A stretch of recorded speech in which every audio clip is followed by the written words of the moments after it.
ahoy, and g'day once again to ye mateys. I be Josh the Pirate, but you know that by now, hopefully. Otherwise, what the heck are you doing here? You're very welcome, but why? I am the channel runner here at Corsair's Cove. With me, lovely wife Karen, the mother of bunnies, and this be International Talk Like Josh the Pirate, a charity marathon. This is our 20 hours and 27 minutes. Woo. And yeah, we be back. This is game 6. This is the final game of our adventure. And we have been doing amazingly so far. We have had some incredibly generous people donate their time. Some incredibly generous people donate their stuff. We've had some lovely people in the audience donate their money. It's been great. Donations of all things, all shapes, colors, and sizes have been coming in. And we appreciate the absolute heck out of them. Num, num, num, num, num, num, num. We are up to, let me just check, 1,415 Australian dollar dues, all of which will go to childhood cancer support. Childhood cancer support are an incredibly important charity, particularly here in Australia, because in Australia, 90% of the area, the surface area, is rural. And about 30% of the population live there, which means they are not close to cancer treatment, which means when your child gets cancer, heaven forbid, you have to travel quite a long way to get it. And that's what childhood cancer support is all about, supporting the families of the children with cancer so that they can... They do airport pickup, airport transport services. They provide accommodation. They provide mental health and counseling services, social support services to the families of children going through one of the most awful things you can go through with a child. Absolutely sucky, and it's fantastic if we can make their lives even slightly better. And we've made the $1,415 better, so that's pretty bloody good already. Keep those donations, however large, coming, you bloody champions. The link is in chat. To that end, don't think we're not just asking you to do this for nothing. We have a whole mess of donations and prizes and things to give away to those splendid beings who do the donating. Karen, can you tell me a little bit about? Take your pick. Who do you want to talk about?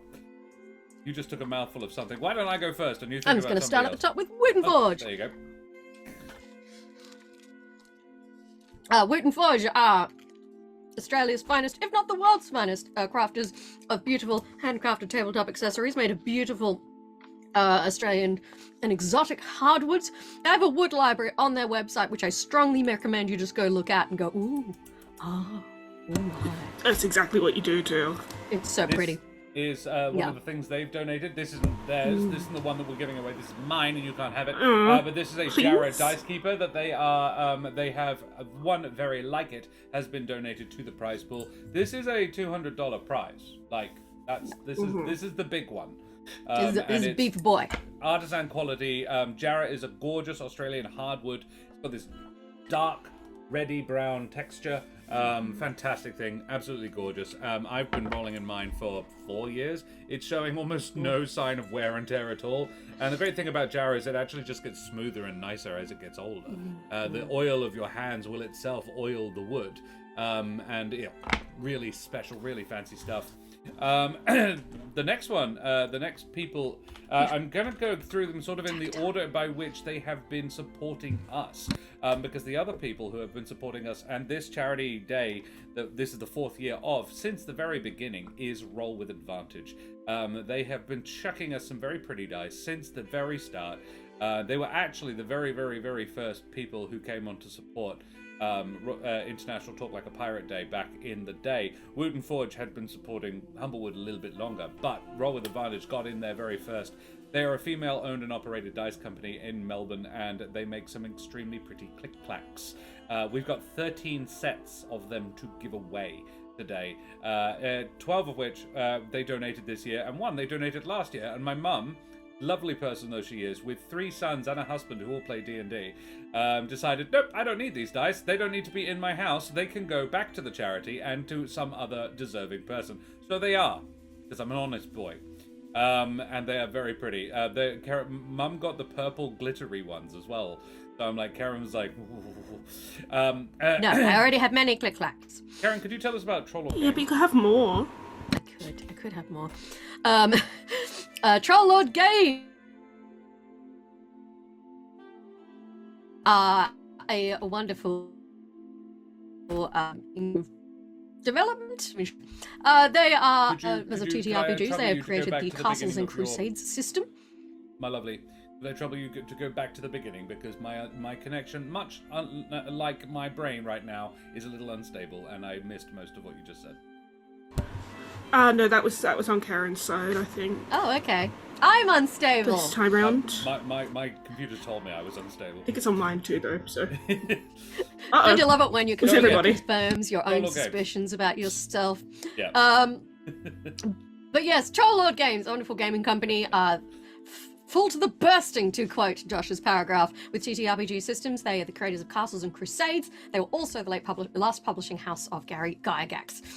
They have a lot of wonderful products that you can go and peruse on their website. And if you type !ticket in chat, you will go into the draw to win one of 2 Troll Lord Games gift vouchers, which we are just giving away. You don't even have to donate for those 2. You just have to put !ticket in chat, and you might win one of those. Hell yeah. And then you can go and have some of those delightful TTRPG goodies for yourself. Absolutely. $15 goes quite a long way on the Troll Lord Games website as well. That is a pretty much, I believe that's you could get the PDF of Castles and Crusades, which was played earlier on in this very charity stream, and it was rather fun. It is quite rules light. There is a relatively small amount of math needing to be done. A lot of similar concepts and ideas behind it as D&D, because it came out of the same place, very much, but the same person. It's a Gary Gygax originating idea. Some of the last works of Gary Gygax can also be found on their website. The next person who's been supporting us a fair long while as well, actually, is Mike Moans. Mike's been giving us help with this for a couple of years now. He donated a really lovely prize pack last year, got us in contact with Fights and Fancy as well, which has been an ongoingly pleasurable experience.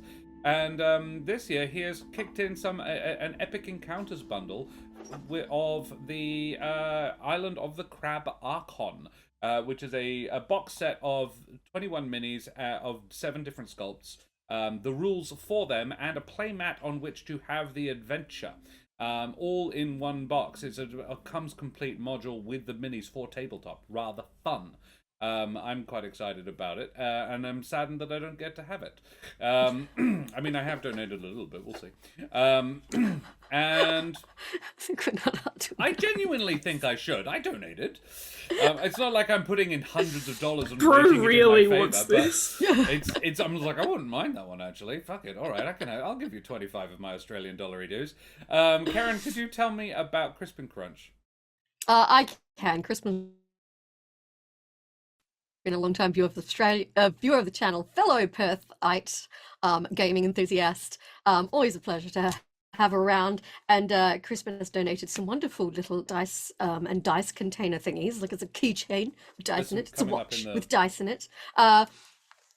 If you watch the picture reel, they will come around. They're all very cool and lovely. So you might get one there. Excellent.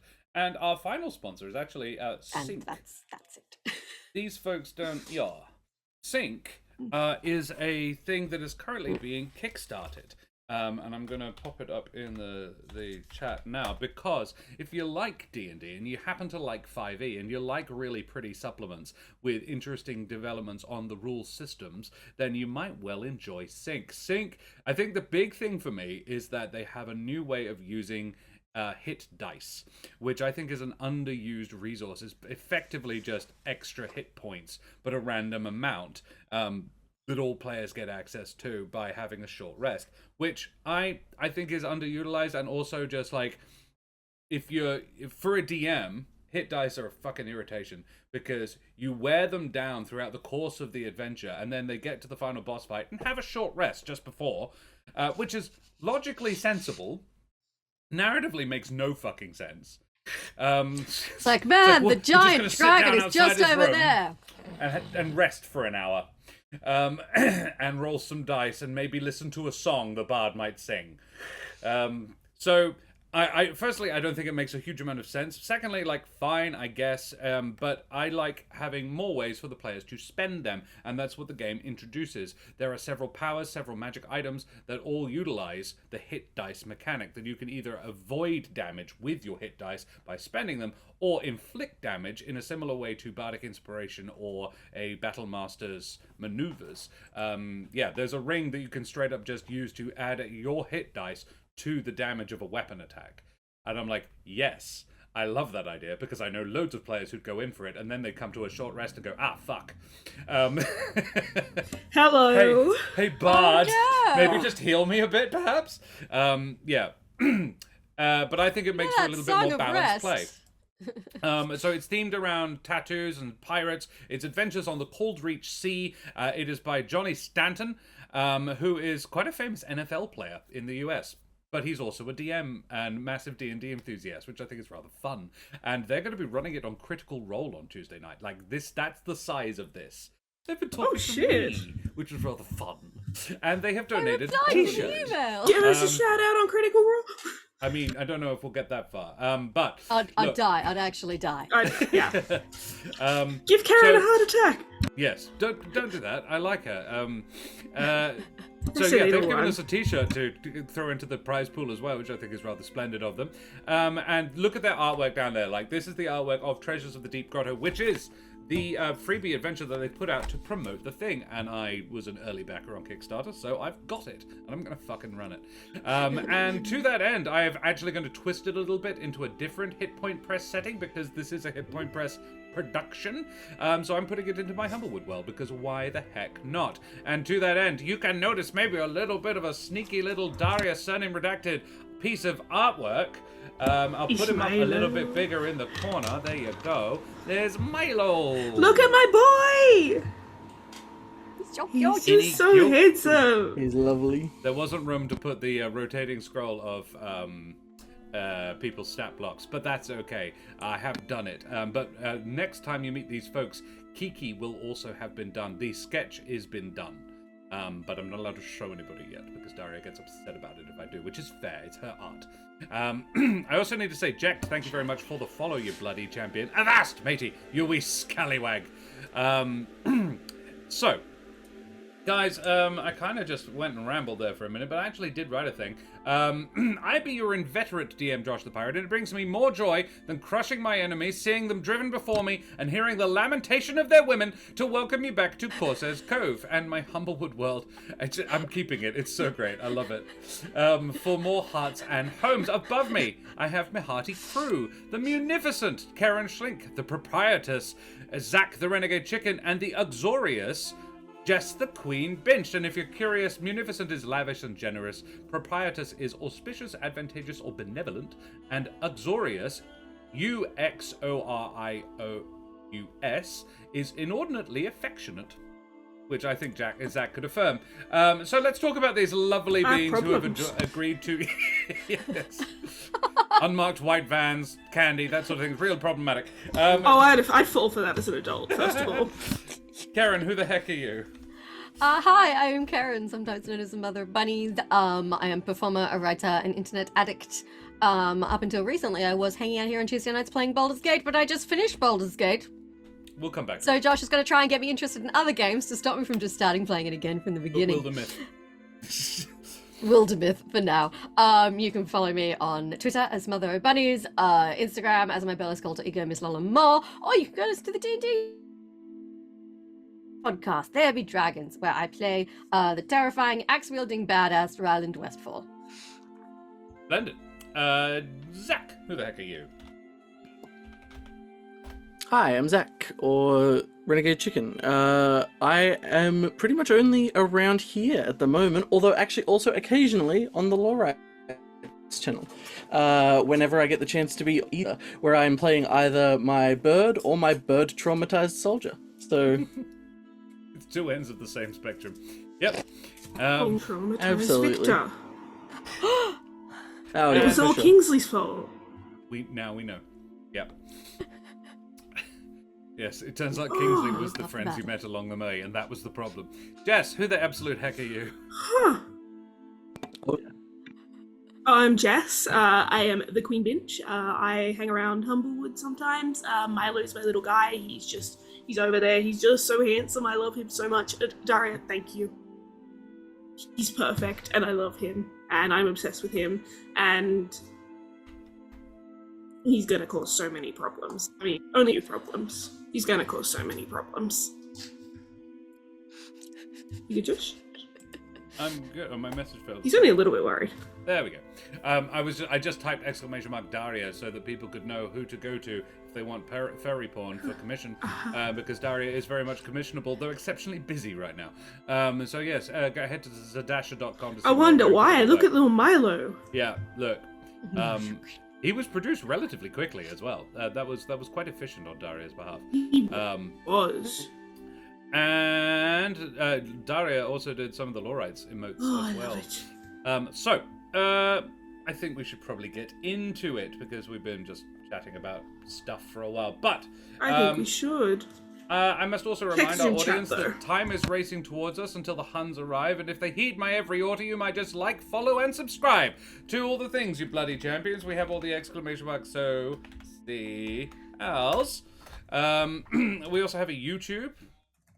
Where you can check out all the episodes you may have missed. All the episodes, I will be cutting this charity stream up into a thing, so you can go and check out any single one of them there. And all the episodes of Hearts and Homes that have come before, all of that, all 170 odd episodes of the Humblewood world are all up there. You can check them out there. And we have a Discord if you want to come and hang out with us there. Ask us any pressing questions, hear about any of the more cool stuff. It also makes it easier for me to get all the prizes out to you. Don't forget to type !ticket in chat to go into the draw for the Trollord Games giveaway that we have as a door prize. So, guys, seeing this as a one-off, we don't really need to do a recap, but I do wonder how much you guys remember the last time we saw these lovely folks, and it is canonically about 2 weeks after that event. So, what the absolute heck happened last time? All right. So, I know that last time, I believe we picked up right as we were about to leave the tomb that we were in. I think we'd already been in, we'd done our little scouting, we'd discovered the trap and we'd sort of rested slightly. We went to leave. Upon leaving, we discovered that the world appeared to have been transformed. Everything was sort of foggy, there were shrieks and screams, and it seemed like we were trapped in the illusion of a memory of some past sort of atrocities that had been committed, basically. Upon realizing that it was an illusion, we wound up taking on I actually think I still have it written in a post-it note on my desktop here. It was, the Knights of Krill, where we discovered that we'd already half discovered, but the other half of the evil possessed magic knife that we had found that was stuck in the corpse of the head of the Knights of Krill was in the illusionary sort of ghost of him. Heart of him. The heart, yes. And it was sort of going around. So we managed to pull it out, which turned him good again. However, then invariably, I believe that turned Milo evil when they pulled it out. No, it got stuck in Milo. Yeah, Milo got stabbed. Zach. It turned evil. Jess succeeded the save the first time. I took it to throw it away, and then I got possessed by it and stabbed Milo with it, and that turned Milo evil. There we go. Yeah, however, so Kingsley turned Milo evil, and he traumatized Victor. Let's not blame the What a bad guy! However, I believe Kiki managed to knock Milo over knock Milo to the ground, and then with a well-targeted quarterstaff strike actually smashed what was left of the knife before it could do any further harm. Gutting Milo a little bit. It was fine. It'll be fine. And so I believe that we more or less ended the session. Shortly after that, I think that I took the ashes of it and grew a tree out of it in the middle of this cemetery where all of these mausoleums existed, charging it with watching over the remnants of this destroyed and possessed weapon, which we discovered, I think, was one of the results of the Emperor's punishments, where he would take the worst of the worst, basically, or people who annoyed him the most, and effectively just stick them in weapons or objects for all eternity. So... I believe we ended basically there, having seemingly put an end to the ghosts of the Knights of Krill charging through the countryside.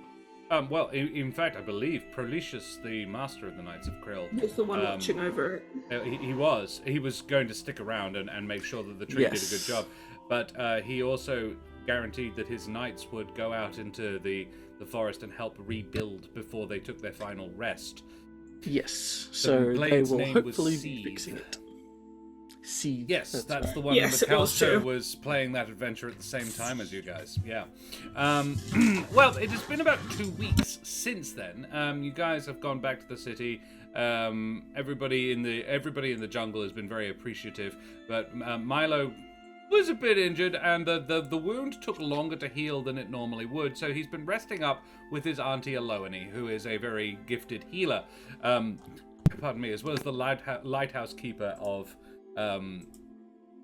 Where is it you live? Not Baldur's Gate. No, not Espinora? Yeah. Yes, the lighthouse keeper of Espinora. Yeah, Milo's been staying there, hanging out with his good old buddies Kingsley and Kiki. And indeed, we are a couple of weeks later. Milo's been out for the day, hanging out with Kiki in her shop. Kiki is having a spring stock take. And Milo is helping out with that. Kingsley pops by, and shortly thereafter, so does Auntie Aloane, looking rather harassed. She sort of rushes into the room. I think Kiki and Kingsley encounter this woman only when she's having issues. She dashes in and sort of runs up to Milo and says, Milo, Yeah. Arvis has gone missing. Aw. You sure? Yes, I He's saw not just him walking being around taken together. away. Oh, not missing. What's his voice? Kidnapped? No, that's not his voice. This is not That's his it. voice. Yeah. Kidnapped. Not missing. Yes, he was stolen. I saw him. He was taken sailing off a ship sailing off into the fog. Pirate? Three-headed vulpin as its figurehead. That's not a pirate. Hmm. There's Kingsley? not many pirates in these waters, and it's his thing to hunt them down. I mean, we haven't seen any three-headed vulpins in these waters either, but... What? Wait, hang on a second. A three-headed vulpin did what? Took my uncle? A ship with a three-headed vulpin as its figurehead. Oh, so not a literal... okay, that's why I was getting confused. Right. Guys, my uncle's missing. They took Aravis. Kiki Oh, and yeah. no, it would be. I think it would. No, Kiki and Kingsley, you both had a classical education. You may make a religion check. Ooh. I'm not. I will No, go you for wouldn't that. have any idea what Absolutely. this is. I had tree education. Religion. Not that I have any bonuses on religion at all. A 10. 21. A 21. Alrighty, Kingsley. Yeah, it makes sense that you would know this one. After your experiences in the lighthouse as a teenager, the three-headed vulpin is a sometime. It's not an aspect of Cran, more like it is one of their followers has an aspect of that. Like it's the image of not an Astorial. Well, yeah, no, it is an Astorial, but not a nice one. Is one of the three death's heads. Is known to be a follower. Inspiration, all right. Gosh, for whom? For Kingsley. Well, I did actually fail to mention because we hit a milestone. Laurite's just dropping them all. We hit here's the thing. We hit a milestone, so everybody's already got inspiration. Maybe we can have hit two. 1400. So, look, just because today's special, because it's a charity stream and everything, yes, you can have two. We did? Wait. Yeah! Excellent. Yeah, but you have to use them today. So the first one is free, but you have to use them today. I don't remember after that. So Excellent. the Yeah, I got this. Astorial's name was Yagthul. Yagthul. Okay. And so that's the So Yagthul as so Astorial. That's actually a word that I'm not familiar with. An Astorial is essentially an angel. Right. It's this So it's equivalent. Yeah, so kind of a religious champion or an angel sort of Kren. Yes. Okay. I think hearing that then and the description of that, I think that Kingsley's brow will furrow as you look back and... Right. So we got the better of Kren once, and he's finally sent followers back to deal with what was left. Great. Huh? Right, when we were a lot younger, we actually rescued Aravis. He was being effectively haunted or cursed by a blade that had been cursed by Kren in turn. Yeah, you told me this story. Yes. If their figurehead was, you said, a three-headed vulpin? Yes. That's what. Then that would be Yagthul. Oh, Effective, one of the servants of Kren. interesting.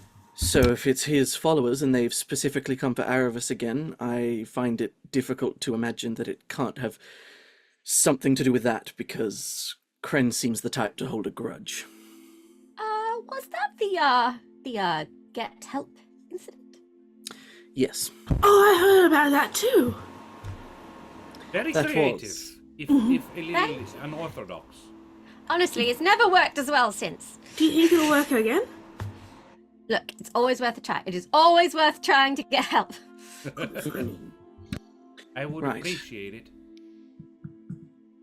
if you could go and find him. Oh, obviously. What direction were they sailing if you saw the boat leaving? We See, sail out to the north. Josh is thinking east. But there was fog. Mm-hmm. It's okay. Northeast gives us a bearing, at least. Well, I don't have a ship If to you give see you. if you see a terrifying, like a cloying fog, we're probably heading in the right direction. Yes. Well, the fog is still there. Aravis did keep a little dinghy. And Milo, I believe he taught you how to sail it. yeah, but I think if we chase after a big ship in a dinghy, we might die. True. Like, I'm willing to A try it, but dinghy maybe would we be could try a subtle. ship first. True. How long ago did it leave? 15 minutes. Oh, okay. we can catch up. Right Let's away. go. Okay. Let's go. I think, yeah. Dinghies are fast. Cheat do bag you have shoveling any of that? armfuls of like explosives into it. Milo's gonna look at Arnaloni and just, do you have any of your special drinks made up? Just the thing. She pulls out one of each. And we had some. There are some special magic items. But I don't know if any of them are appropriate. Ooh. Yeah, alright. Curious. Let us. Fuck yeah, this is gonna be cool. Alright. You can each pick. Roll me a d3, which is probably quite difficult, but yeah. Or just, you can each pick 1, 2, or 3. I'm gonna roll a d4, but I'm gonna roll a I will d6. just take one. a 2 as well. A 2? I'll take 3. Okay, very well then. Kingsley gets number 1. Because So, Karen was like doubling up on 2. she, I am modifying these slightly, but it's pretty cool. So, Kingsley, you, Sweet. she takes your wing out and pulls apart, like pushes apart the feathers a little bit over your bicep and pours this tattoo, pours this potion over your bicep, and the fluid forms the image of a candle lit with a tongue of flame. While you are attuned to this tattoo, which you instantly do, you can see invisible creatures that are within 10 feet.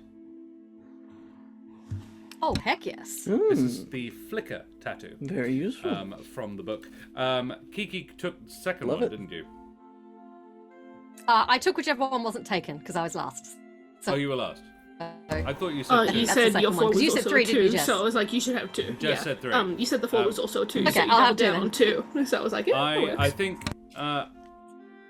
I actually kind of love that Jess is getting that one. So no, I'm gonna swap them. I actually think this makes the most sense. So Works for me. Jess, she then goes to Milo and pulls up your arm pulls out your arm as well, and again pours a deep blue potion onto your upper arm. This one forms itself into the image of an anchor. While you are attuned to this tattoo, you cannot be moved against your will. That is the iron-bound tattoo. Awesome. And it looks like that on there. Oh, that's sick. Ooh, That's funky that's actually as a pretty fuck. sick tattoo. Oh, these are all... No, sorry, that's the iron-bound tattoo. It actually Ooh. specifically... Fuck yes. That is the lit candle one. Oh, I Awesome. love that. And the one Kiki gets is that one, the skybound tattoo. Ooh, the and the- classic sword. The swallow, exactly. This is the Skywood tattoo. This one is poured on the back of your palm, I think. And, like, at the wrist. And while you are attuned to this tattoo, you gain a fly speed of 30 feet. You Yeah, that tracks for Wait. Kiki. Well, I think because Milo already has that ability to a degree, which is why I swapped it. Just a little bit. Feather's Grace. While you're attuned to the tattoo, you gain a fly speed of 30 feet. You fall if you end your turn in the air and nothing else is holding you aloft. So you have to land every 30 feet. But good long hop. Cool. Yeah. I think There you that go. as this That's the last happens, because I assume that even through feathers and such, it's visible, right? Yes, I think it glows. I do think Kingsley did it, and I think his what's the best way to put it? I think he'll smile, but I think that his facial expression, inclusive of his eyes and things, looks perhaps a bit what's the word I'm looking for here? Not confused, but like there's a word for it for I can't believe the words escape me now. But basically, like, sort of not quite sure how to feel about it. Mixed emotions. Yeah, very much. She pats him on the back of the Conflicted. hand. There we go. Yeah. He looks conflicted. She pats him on the back of the hand. So because she knows he is, in the nicest way, a little vain. And pats him on the back of the hand and says, Oh, extremely vain. all you need to do is stop concentrating on it, and it disappears. Oh no, I like it. I'm just going to have to change a lot to make this work. So mechanically, I you might can have to just start choose getting to more. unattune to it, and it will fade, and then you can reattune to it, and it grows back. Essentially, No, it sounds like Kingsley's got the tattoo bug. I think Kingsley likes it because it's magical and kind of looks interesting and cool, and he's like, that's a great conversation piece, I love this. It just doesn't go with my look, so my look might have to change. This is She's too gonna cool have- not to use. shorter sleeves, I think. Yeah, Me getting more and more tattoos. yeah. I love the Which is idea a bit of redundant Milo. if you're covered with feathers or spikes. Well, look, I had to do something. It's a tattoo-themed adventure. I like absolutely. I like to think that these are magical tattoos that, like, yes, they go on the skin, but they like affect the color of your feathers or fur, Yeah. so you can Yep. still see the design. So the tattoo's Yeah. technically on your skin, but while you're attuned, like, I can Absolutely. see the swallow on my feathers. yeah, Yeah. There you go. Watch me kill this. Yeah. heck yeah, I've bleached it into Yep. my quills. yeah. All right. You know, Wow. like tattoos, or like where people like will paint designs in there. Yeah. Yeah, so there you go. Cool. Yes. All right, well, Rock a chicken we'd best be inbound. moving then. Hell yes. Yes. It's just Harry, like me. I quick, got take some- one tattoo earlier this year, and I still haven't gotten another for money reasons, but I really want more now. Yeah. I have 13. I have No. become Kingsley. Or the other way. I know it would become an obsession. Oh, I have absolutely. about 8 planned. Yeah. I would have about 40% Yep. of my body. Yeah. I've got If Josh one ever becomes just on my rich, it's chest over there. for his skin. Oh god, same. Yep. Well, we got one. Yep, I've got this one, and that's it so far, but I've got, like, probably another 8 or 9 planned, so same.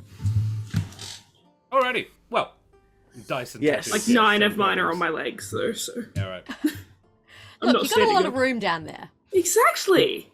Like, How fucking I've gay- got so alright. much canvas space. Anyway, I'm Alright. so keen for more.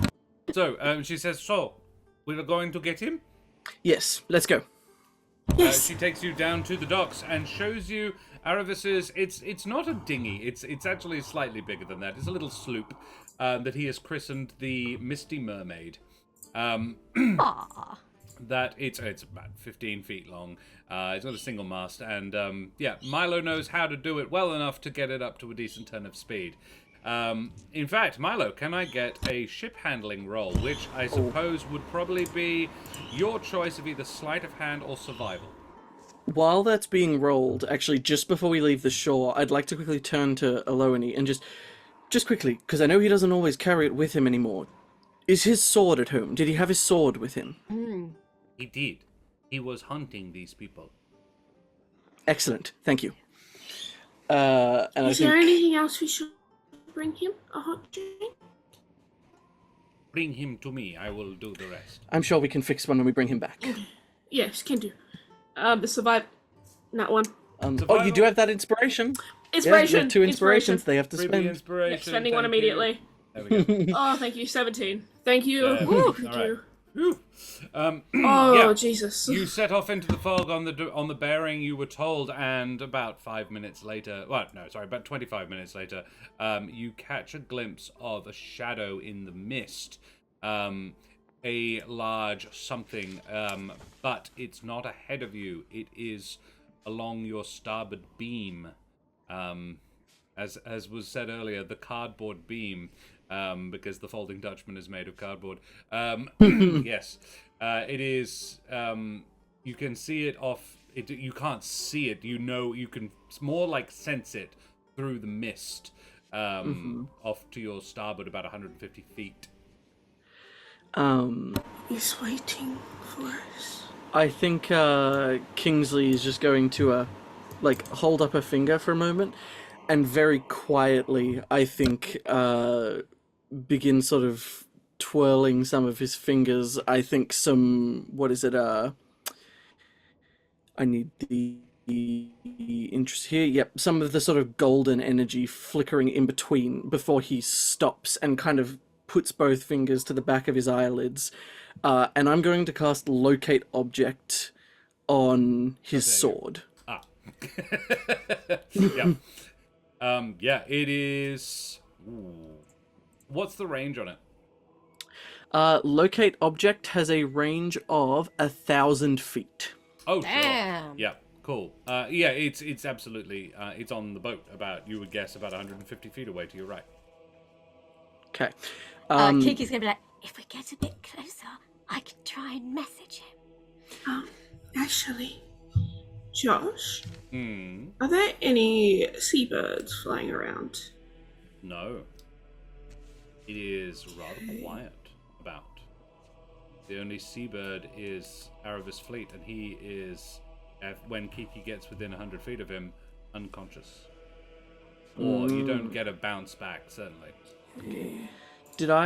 One last thing, did I get a sense of where on the ship I might find this sword? He's close to the what you can sense is 150 feet away, very near the waterline, maybe even slightly below it. Okay, cool. So probably in the bottom of the ship. He's... Or they keep holding him. Oh, hope I not. hope not. Just Otherwise, saying. this whole adventure is kind of redundant. True. It's gonna be over really quickly. Oh, he's dead. You'd be Well, let's go following- home then. You'd be following a trail of feathers as well. Yeah, true. Aravis has blue-grey plumage, and because I painted him, yeah, you'd be Oh, finding him. yeah. Yes. Captain Plonk MacGuffin was written by Pointy Hat, who is a hit point press writer. There you go. Well, there is a Captain captain Plonk in this. MacGuffin is Captain amazing. Plonk MacGuffin of the was the villain of the Folding Dutchman adventure and was Amazing. I Incredible. strongly endorse it when it's up on the YouTube or freaking just go and watch the VODs. Yeah, Will do. the first adventure of this charity day was exceptionally funny but very rude. We were Sounds about absolutely. right. I mean, with Captain Gimp at the helm, Captain. He's a goblin who is a gimp. And, Yeah, sounds about right. He has a shame kink, but he was always doing a good job, so everyone was flattering him. It was like, oh, I hate it. I'm like, oh. Remind me to Please, tell you please about be mean blood. to me. And it was Remind me at exceptionally some funny. point. Yeah. However, it was very filthy. Then the second game came along, equally funny, but almost PG. Like it was delightful, but equally funny. My cheeks hurt after the first game. I thought I'd get a rest. Nope. Wabba and Ardana and Josh and Max were very, very funny. Yeah. So anyway, you can sense this. You get within 100 feet, you can't hear him. Okay, I think Kingsley will turn to the others and just... Do you want me to quickly try to scout things out, or do we just want to go? Scout might be a good idea. There's no birds around, so I can't ask them to go look. And I don't think fish can see very much on top of a ship. I think at the assertion that there are no birds around, Kingsley just raises an eyebrow and just, not with that attitude, before snapping Can I Princely cast into Beast Sense on existence. you? Before snapping Princely into existence as his familiar appears. I think that he'll once again sort of look towards it and just as he holds no! it, like, oh no. Should be back. Yeah, holds up a finger to his lips and sort of shushes and casts prestidigitation to make some sort of magical particles appear as Princely uses his own action to turn himself invisible. Everyone needs to think he's a bird, so it's fine. And then Princely, invisible, is going to fly up to the ship as Kingsley will take a seat and look through his eyes. Invisible parrot. Yes. Very well. Invisible parrot goes and scopes out the ship. Okay. I love coming back to that sentence. Yes. Invisible parrot goes and scopes out the ship. The ship is quite a hefty piece of naval architecture. It is easily 150 feet long, probably 40 feet. Probably 30 feet to the beam. It has 2 gun decks. The guns on the port side are run out. And yes, you're looking down the barrels of probably 30 cannon. And it has 3 masts, and the crew. Oh, the crew. A collection of shades. Shadows. Most of them are humble folk, you would guess. They are not zombies exactly, more like they have had all the color bleached out of them. They move around with the manner of a soulless husk, performing tasks as though by rote. But it's like they've been seen in that you're looking at them in sepia. There is where a purple belt would be on. It's still purple, but it's faded and grey. Doesn't look great. Okay. The crew I would think probably in that number at least 40, and standing at the wheel, probably at the wheel, knowing the guy, is a. Let me just find. He is a Vulpin, probably unsurprisingly. One half of his face, one side of his face, it has a skeletal aspect to it, as though it is like Withers in BG3, actually, very sort of stuck to the bone, very emaciated and completely withered. And swirling around him is a pair of eels. Ursula? No. The Aw. names aren't Lubber. The names are Lubber, and it's not Flotsam and Jetsam. It's Lubber and Swabby. Lubber and Swabby. Lubber and Ooh, Swabby. fuck yeah. That's good. Yes, and they are not swimming. They are swimming in the air. Yep. Oh, I hate Sparks of that. electricity jumping off their Oh, I riding hate forms. And as the parrot flies over, both of them look up. I know it's invisible. Yep. I hate that. That's fine. I think in that case, he will. I think that what is it? He'll keep it flying and then try just changing direction after a couple of seconds to see whether the eels seem to track it.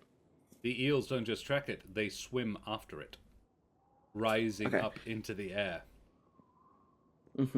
I think in that case he will just relinquish his vision from Princely, just telling him to keep heading the other direction from where we are. Crazy Ivan. Run away! As you So do he's that, just hopefully pulling the eels away, and as he returns to his senses, we'll look to the other two and.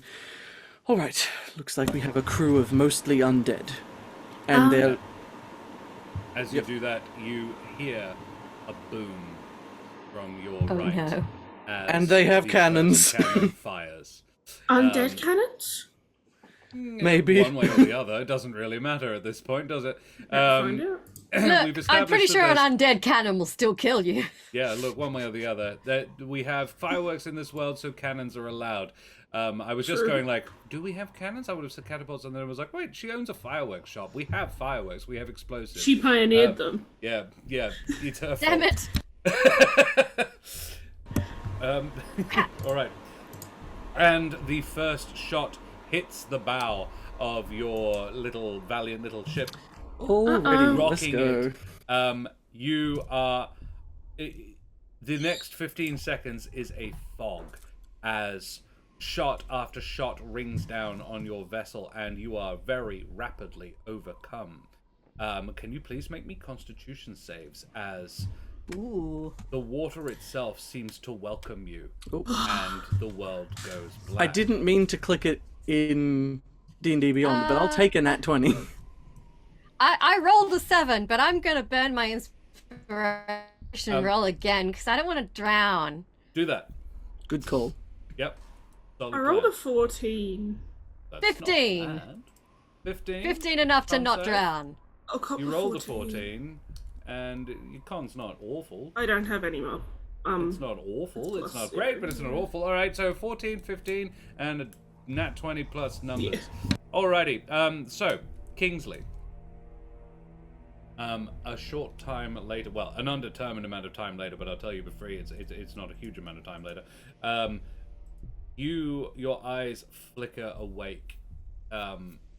You come to on the shores of a small island, in a cave resembling a colossal skull, though of no species you recognize, dominating the relatively small spit of land you're standing on, and looking down at you unsettlingly, I would say. I mean, I doubt there's any way that this person could look at you in a settling manner in this particular instance, but a gaunt, haggard-looking Jerbeen in washed-out clothing, very raggedy clothing, looks down at you. He's not doing or saying anything. He's about 2 feet away from you, and yeah, he just looks down at you. He has the appearance of a... what were those mice that Terrace had? Jumping mice. Are they jumping mice? Hopping mice? Yes, I think he has. He of looks those? a little bit like one of those. Okay. Not an and quite an unusual kind of Jerbeen for this area, I suppose is the point. That's kind of what I was looking for. I'm not sort of bound, or Nope. am I like missing any of my equipment or anything? I wouldn't say so. Though, Okay. make a perception check about thyself. Perception check. 11. I just realised that what know what? mechanism I'll Josh burn is an using right now, inspiration. and I did not need to burn that inspiration. Oh, I will take the... Yeah, my inspiration roll was a 17. I'll take that. yeah, very well. So has everybody burned one of their inspirations now? Yes. I believe so. I think we're down to normal levels. Which is why I let you do it, because otherwise this was not lethal. But Yeah. I was like, no, she's got a spare. She can fucking do it. Yeah. And it says so- you wake on a beach, and I'm like, crap, I know what this is. We would have been fine. Damn it. So, yes, this was just to determine who wakes up in what order. So, Kingsley, looking down at yourself, you are the only person who would really notice this. As in, notice this and know what it means. You are faded. You don't glow with your normal healthy luster. I look the same as the people on the feathers are- ship. Yeah. Sallow and pale. Your wattle is, grey. It looks like you've been sat on the back cart of a long caravan for about 3 weeks. Yup. I think after realizing that, I suppose unable to kind of curl his beak in disgust because that's not how beaks work, we'll just sort of make a disgusted sort of noise before looking up towards the gerbine and just, can I help you, or are you just admiring the merchandise? You might be able to help me, mate. But it's more about how I could help you. Right. And how exactly do you think you're going to be able to help me? And as he says that, I think he's like getting up to his feet and scanning around to see if he can see any of his companions. You be in the Deep Grotto. You know anything about that? Can't say I do. Kind of still just distracted looking for his friends. This be where the lost souls come. Souls that die at sea pass through here on the way to the afterplane. So I'm dead. Not yet. Your body still walks and talks, as do those of your friends over yonder. And looking as he gestures, you see Milo and Kiki lined up like they have been dragged out of the water. Not that they washed up somewhere, next to each other, on their backs, breathing shallowly. Shallow is a different thing. Gotcha. That's alright. As long as you can see their breathing, he'll sort of let a breath go and actually stop to look to the gerbine for a moment. Right. I assume then that a tall, fairly muscular bird folk, dark blue and grey feathers. Well, I suppose not that dark under these Be in conditions. the same predicament as ye. Captain Grimscar's been violating the nature of this place, using it for his own purpose, harvesting on the behalf of someone else, someone much darker. Sounds Got like in that tales trap. I've heard of. Right. This all sounds like tales I've heard of liches, but just far less interesting. You're And not far too more off drab. the mark, and significantly more drab. Right. Karen, Well- very nice. Nice. I'm gonna give you a D4 for that. That's Thank excellent. And You that's know what? really There's Actually, literally a we filter should code to Committing. we should do that. Yeah. I'm committing. What was the Um, captain's name again, sorry? Captain Wait a minute. Grimscar. Rimscar. Yeah. Y'all can have your sepia filters. I'm doing this. Excellent. Yeah, two of you lost souls. Milo became cooler. Yep. Sounds about right for Milo. We Yeah. both get like in the shit, and Milo's like, I just got immeasurably cooler. I think Kingsley will. Right. Okay. Well, I'm going to get my friends up. I assume from the way that you're talking, and he'll start sort of like walking and talking as he heads in the direction of his friends, that you have some way out of here. The only way out is through, mate. Through the grotto. Find who took your soul, get it back from him before he burns it. Right. All right. Seeing Well, as you still be walking and talking, you're not dead yet, and thus you're not right for this place. My family and I have been running this place for far too long. The Grimscar's taken all of us, and it's just me left. So, be doing me a favor if you can get rid of him and all. right. My apologies. Where are my manners? Kingsley Guiltcrest, and we'll hold out a clawed hand. Sibo. Just Sibo. Sibo. All right. I think as he'll sort of make his way over, I think he'll sort of kneel down and nudge the two to see if he can get them to wake up. Kingsley doesn't. Kiki doesn't take much nudging. Milo seems really quite comfy, actually. I imagine it's difficult to get comfortable when your back is covered in spines, but sand is a fairly forgiving substance and is actually relatively comfortable to lie on. 5 more minutes. I'm afraid we don't have 5 more minutes, Milo. Kingsley? Yes. You're not on alone, are you? No, I'm not. Why am I on a beach? So, I'm pretty sure we are not dead, but on our way to being it. Seems like we've been cursed in some way, and we're going to have to make our way through this cave to get our souls back before good old Captain Grimscar, who it turns out is in charge of that boat that we were chasing, goes ahead and consumes our soul for whatever nefarious ends he's up to. I really want to point Well, out that Karen Doesn't looks... sound good. Karen looks like an ancient, like an old picture of one of her old relatives, whereas sepia, like the sepia, really works for Jess. True. Like this plays for Jess. The darker hair and the very your skin going even paler, like that plays. That works. That's hot. I don't know, I'm kind of Well in love with the literal pirate. I have tried to, but Thank it you. appears that my Zoom has no video filters on it, so that's great. What? Fun. Someone just put... Okay, everybody at home, get a piece of, like, blackout paper and put it on your screen over this actors. Probably do it on my end, but I have yes, absolutely no we'll, interest in doing so. That's fair.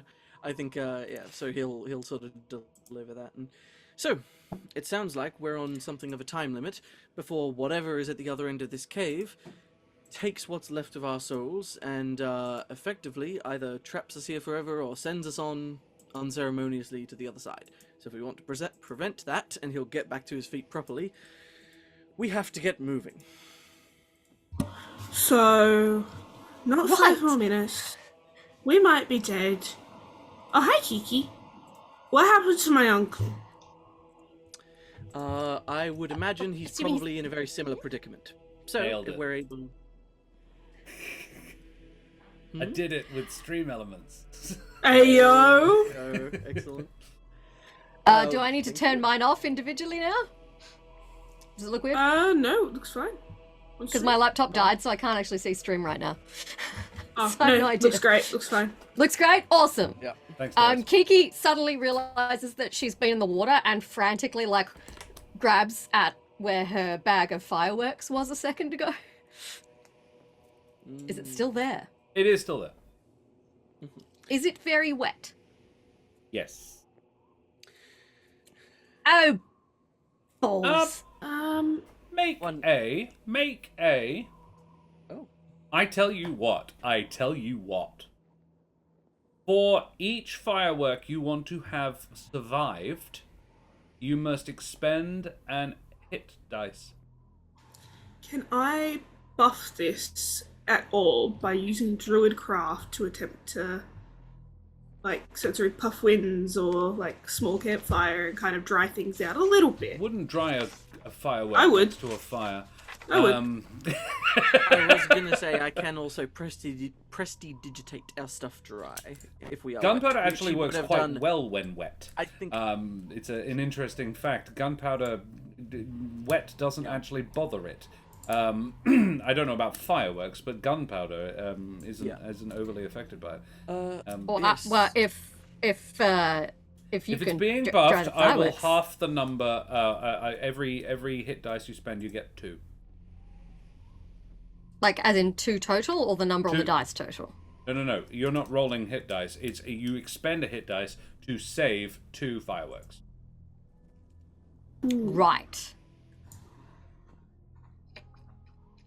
I do think But you that- do have 10 hit dice. if Yeah, I we- was just I was just trying to find how many I have.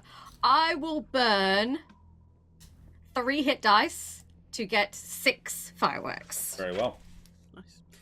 I do think that, especially, didn't even occur to me to ask that if we had washed up wet, Kingsley, almost second nature, as he was sort of getting up and talking to the man, would have just to sort of dry himself. And now that we are with everyone, would repeat the process on his allies. A whole bunch of bugs and critters and little guys are gonna worm their way out of Milo's spikes, prickles, whatever they're called, and one by one look at you like, please. I think he'll shudder a bit, but I imagine that given they are very small, he'll be able to catch most of them in a couple of castings, and we'll just sort of... They're very appreciative, and there is a very fluffy bird that hops its way back to Milo. All right. I'm going to give Jess 4 because that was adorable. And that means They're just Kingsley little gets the one that's guys. floating around that Terrace donated earlier. So you all got a D4 Look at that! because I'm a kind of generous DM, and so is the chat. There we go.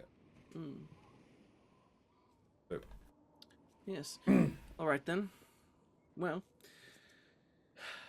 if you're here, Sibo, are I we cannot simply enter. on our way, not or while are King. you not planning on while accompanying us? I can't enter. Not while Grimscar occupies the place. He looks to Kiki and Milo and bows, but doesn't actually go to the effort of introducing himself. And he says, "I'm a guardian of this place. You want your souls back, then you gotta go and face Grimscar. His crew has taken their vessel off and gone I know not where, but he remains here, communing with it, Dark Master." Does that make him more or less dangerous? Yes. That wasn't an answer. Depends on how you find him and how you approach it. From Within, the east. you'll be finding puzzle. I know that it's a puzzle, but I can't tell you how to navigate it.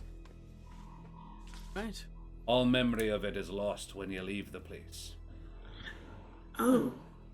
Well, that's no fun. What if And we I'm write not it allowed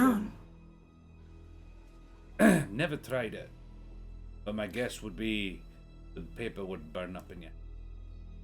Kingsley turns. Sorry, Milo turns to Kingsley and Kiki. Can you guys write? Yes. Yes. Another I bloody was about to say, illiterate. if there's a way I can remember this, to I make grew a up under a rock. story about it later. It's one in every I'd campaign. like to, but yeah. Look how well you turned out, Milo. Is that I've meant to be struggled to nice or believe. mean? I That really is nice. struggle to That is believe nice. that Aloini never taught Milo to read. Oh, he can read. Oh, okay, he just can't write. Surely Not they very go well. hand in hand. Okay, right, he can, but just not very well. Right, okay. More Yeah, I'm practice, imagining right. it as like someone who knows their letters well enough that they could theoretically, but your penmanship is non He can Exactly. scrawl his name. Yeah, all right. He can write his name in the snow, but that's about it. All right. Exactly. All right. Well, no sense wasting time then. Aye. So, Let us go and You head on in. Josh switches over to the Alright. paper.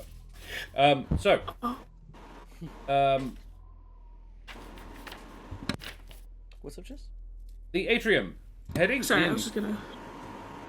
We good? Karen, is everybody there? Yes? Alrighty. In the atrium, At the Oh, yeah, heart we can- of Deep Grotto lies the atrium, a vast yes, chamber ornamented with carvings depicting the deep sea and the passage of souls. Two L-shaped hallways extend to either left and right, delving deeper into the temple's depths. The right passage is submerged with water pooling into the atrium. The walls are all covered in coral. To look at, they're exceptionally... It would be jagged rocks. It's sharp. You could probably climb it, but it would hurt. Mechanically, it would hurt. What else do you need to know about here? It is reasonably... It's dimly lit in the atrium. And you see another dim light coming... Oh, and something else that isn't mentioned at all. It's not just two passages left and right. There's also a big door in the middle at the in front of you that is very clearly locked. Yes, it feels like a three-part place, and you've got to go down one of the two other places. However, in fact, I will show you the map. There is a map. Why not show it to you? There is absolutely no particular good reason why not. That is the shape of the place. You are there in the atrium. And you said the path to the right is like sort of water is leaking in and submerging the floor. Yes. It leaks into the area as a puddle, filling about a third. So you're in there's a 12-foot by 9. What am I saying? It is 20-foot by 15-foot upper area on a raised platform. Then it does about 3 steps down into a slightly larger area, which is about 1/3 covered in no more than boot length deep water. As it slopes away down to the right-hand area. The left-hand corridor leading up it would appear to be on a slight slope, and that one is completely dry. The water does not also go quite to the doorway in the front of you. All right. Well, I don't know what you two are thinking, but my vote's for the left. We could knock on the door. See if someone lets us in. I'm not sure we want to attract any attention here Might be right. prematurely. In the middle of communing with presumably Kren, unless he's serving some other greater being. Don't make that comment, Jess. Perhaps sneaking up on him might be to our advantage. I'm in favor of sneaking, personally. At least for now. So maybe we try the side corridors. Calcio in chat does make a good point. We could try looking for the key in the hallway just before we... There is one other item in here with you. I mean, so the door, leaning upon the grand doors to the sanctuary, is a skeleton. An actual skeleton. Oh! The skeleton of a servant. Its one antler has been snapped off at about halfway up its length. And he is wearing garb similar to the other crew members of the ship that took you out. Yes, you find them. They're sort of leaning against it. A very rusty crossbow across their lap, sitting in the manner maybe of a guard. Dolph, is that? No, it's not Dolph. Curious. Does that uniform look like it would fit any of us? Perchance. Kingsley? Probably? He'd be the only one. The other two of you are very small. Karen said a thing, but I think she's frozen. I heard her say it. Oh yeah, from the other completely room, frozen. But, yes. I think she said, I'd like to check the body, please. I think as Kingsley's looking at it, just poor sap. I mean, if he was one of them, then that's one thing, but I have to say, someone's soul turning into a skeleton is a new one. Well, so the things you saw on the ship weren't the souls, they were the There bodies. she goes. Yes, I'm more just meaning, I'm assuming because in this place we were told that we're kind of like in between life and death, and we are our souls kind of moving through this. No, Almost. your souls have Oh. been taken. You are your bodies Oh, moving these through are our this. souls. Maybe Never mind. I could have that back. That makes more sense. Perchance. Yeah. The soul has been taken. Indeed, Kingsley, if you would like, you can make a religion check. I will do that. You do so many of these. 22. Good You roll. you can feel, not necessarily your soul, but you can feel something drawing you from beyond the main door in the middle.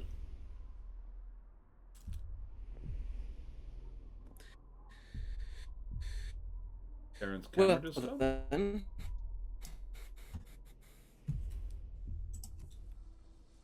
Oh, There it is. your stream's frozen. Yeah. Ah. No. Or don't you do this now, motherfucker. Oh, we're back. No, no, no! we're back. Oh, shit. 21 and a half hours and it dies now. Bastard! Hey, Josh, while you're there, zoom my camera out a tiny bit. Oh, she's back. Yeah, yeah. Oh. Oh, stream's gone. Oh, stream's back. Live updates. All right. All right. Hey, thanks for the resub. We are still here. Just, just Earth Internet doing its thing. Yes. All right. This one's zoomed out. Yes. Okay. So there's something sort of pulling at me from beyond this door. Interesting. Okay. Oh god, why do you? You can just leave it like it was. When you mess with one camera, you have to mess with all of them. I'm sorry. It's just yours and Max. Friday. Bit bigger. There Are we go. still streaming? I hope so. Yes. Hello.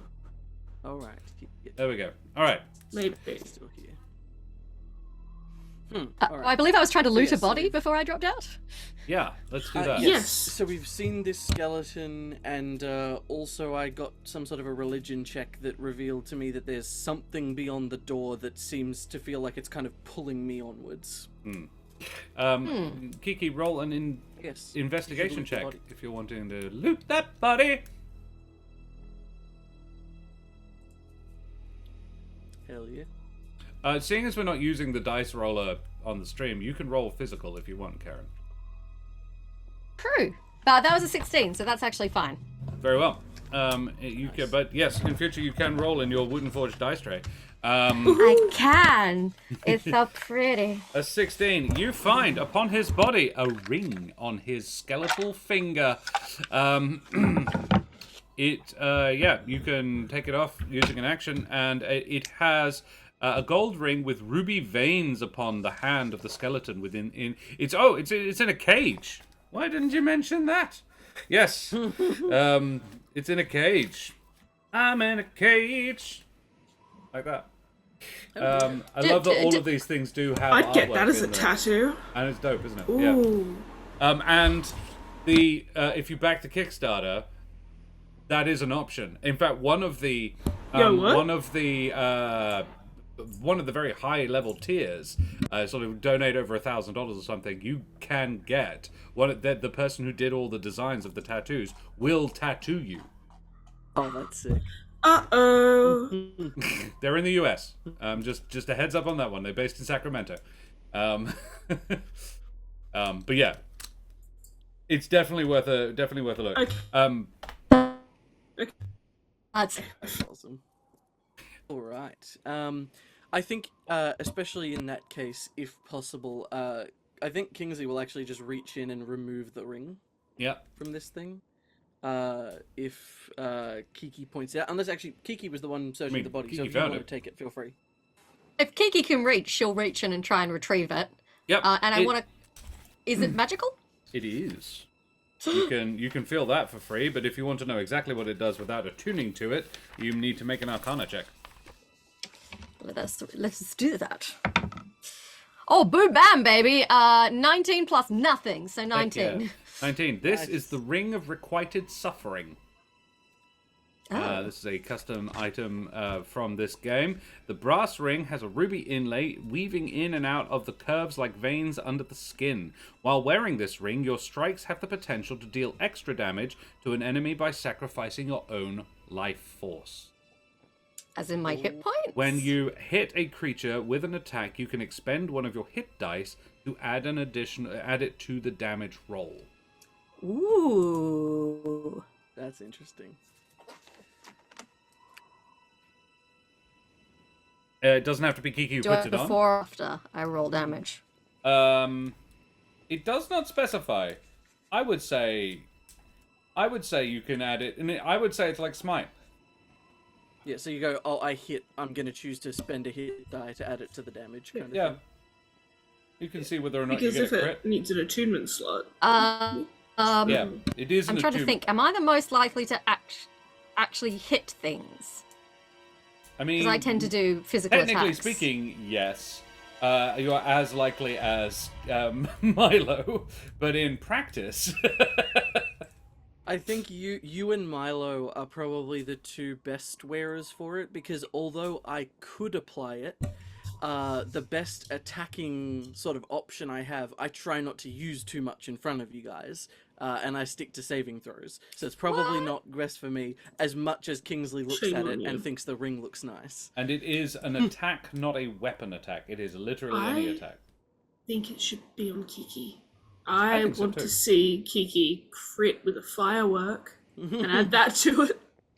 And Heck yes. also, on top of that, it means that even if you are rolling a bit rough, what is it? You can When still- you do hit, you can kind of make it count.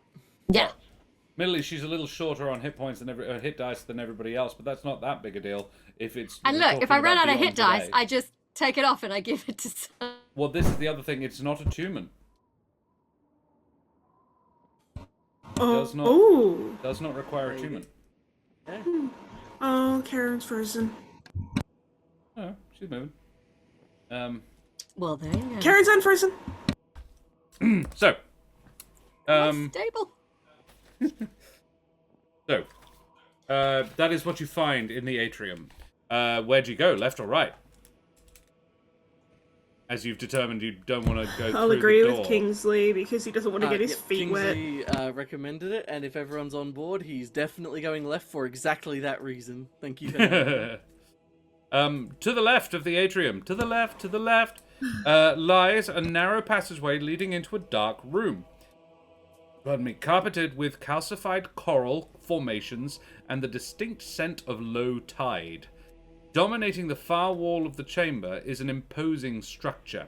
Resembling half of a face, its massive eye firmly shut, as if the rest of the temple it's the left-hand side of the face, and if you were looking at it, the wall is cutting off that side, and the other side, you could imagine, would be on the other side of the wall, towards the rest of the temple. This In the center of the room, a 5-foot wide hole plunges into the depths below, opening the structure's eyes. Oh, yeah. Yeah, that's what you find. Cool. And in terms of because normally I would just assume human, but because we're in Humblewood, does this face resemble? Is it a fox? No. Or is it like actually- a different type of animal?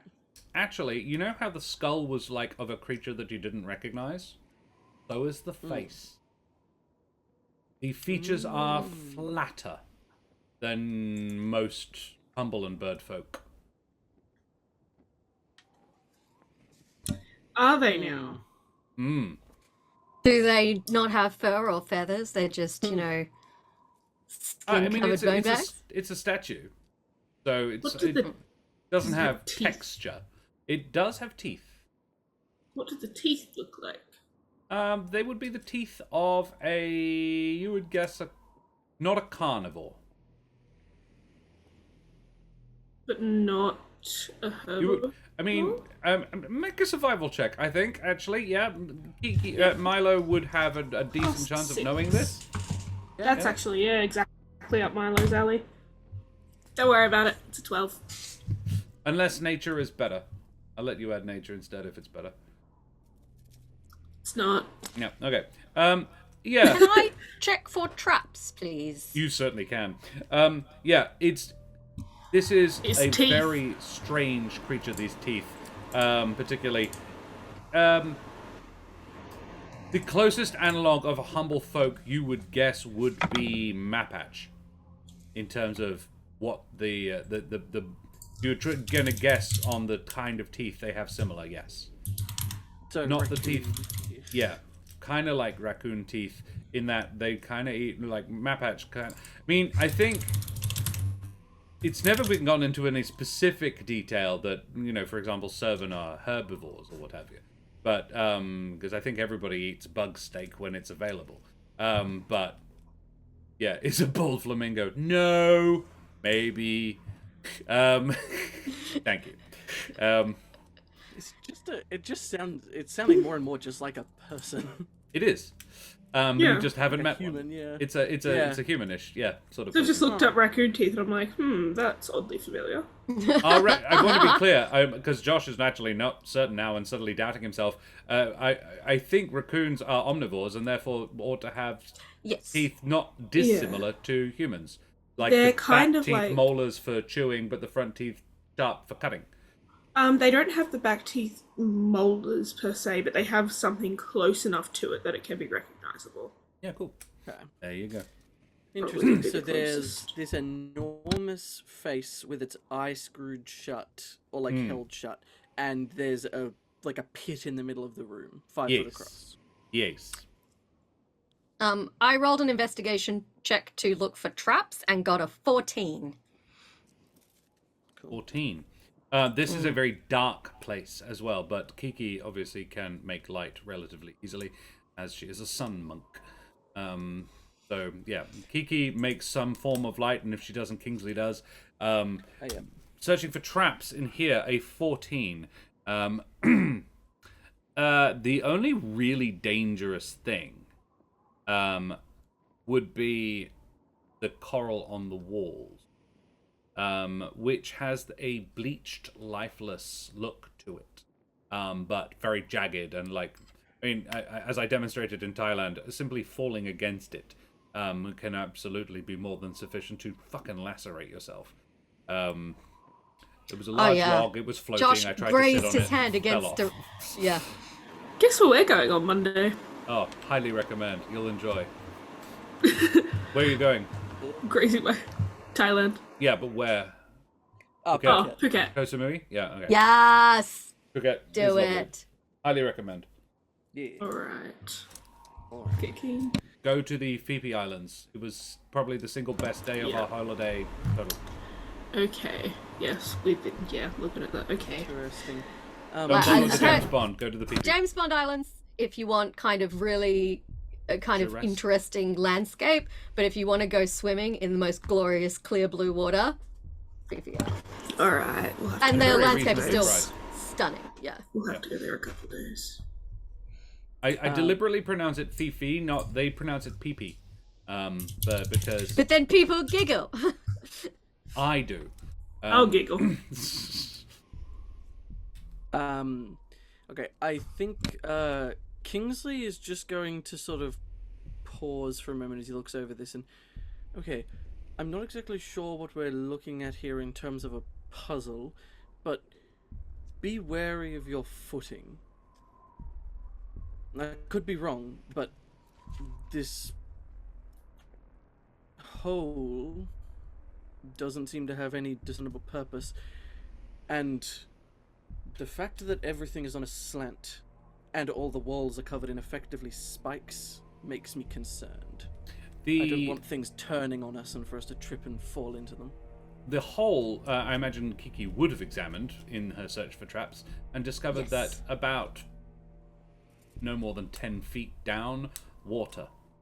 Hardly surprising, but active water, like it's like being subjected to the tides, like gushing up every now and again with the waves, with the action of waves. And We're about to be minced as this thing turns into a natural blowhole. So maybe we have to balance it. Can I do an arcana? Or maybe someone else should do an arcana check on the whole. I'm not great at arcana. Not it. I'm happy to give it a go. I do think that, yeah, actually, I'll roll for it. I'll just see what I get. Cocked, which is a shame because it was good. Still good though, 19. 19. The hole is not magical. It is simply an entranceway for water. However, you do sense there is a major source of magic in the room, and it is the eye, the closed eye of the figure. I think, yeah. It would be about 15 feet up. Okay. I know this doesn't make a whole lot of sense, but seeing as we're trapped, literally soulless right now, and we were told going in here that we're looking at puzzles. The man that I saw on the ship, I didn't get time to tell you, but half his face looked normal, and the other half looked kind of skeletal. Not just bone, but like the flesh had kind of shrunk down onto his skin was right up Like against a mummy? like a mummy. Yeah. I would be willing to bet that if we looked in the other room, the face there might look skeletal in some way. And I would wonder, particularly because everything being off kilter seems strange to me, and the fact that half of it is water and the other half isn't, but there's still water in here, makes me wonder if we might have to level things out. I actually apologize. I should add a detail here, and I'm not sure if this is actually written in the thing, but I'm going to add it. This side, this face, is skeletal.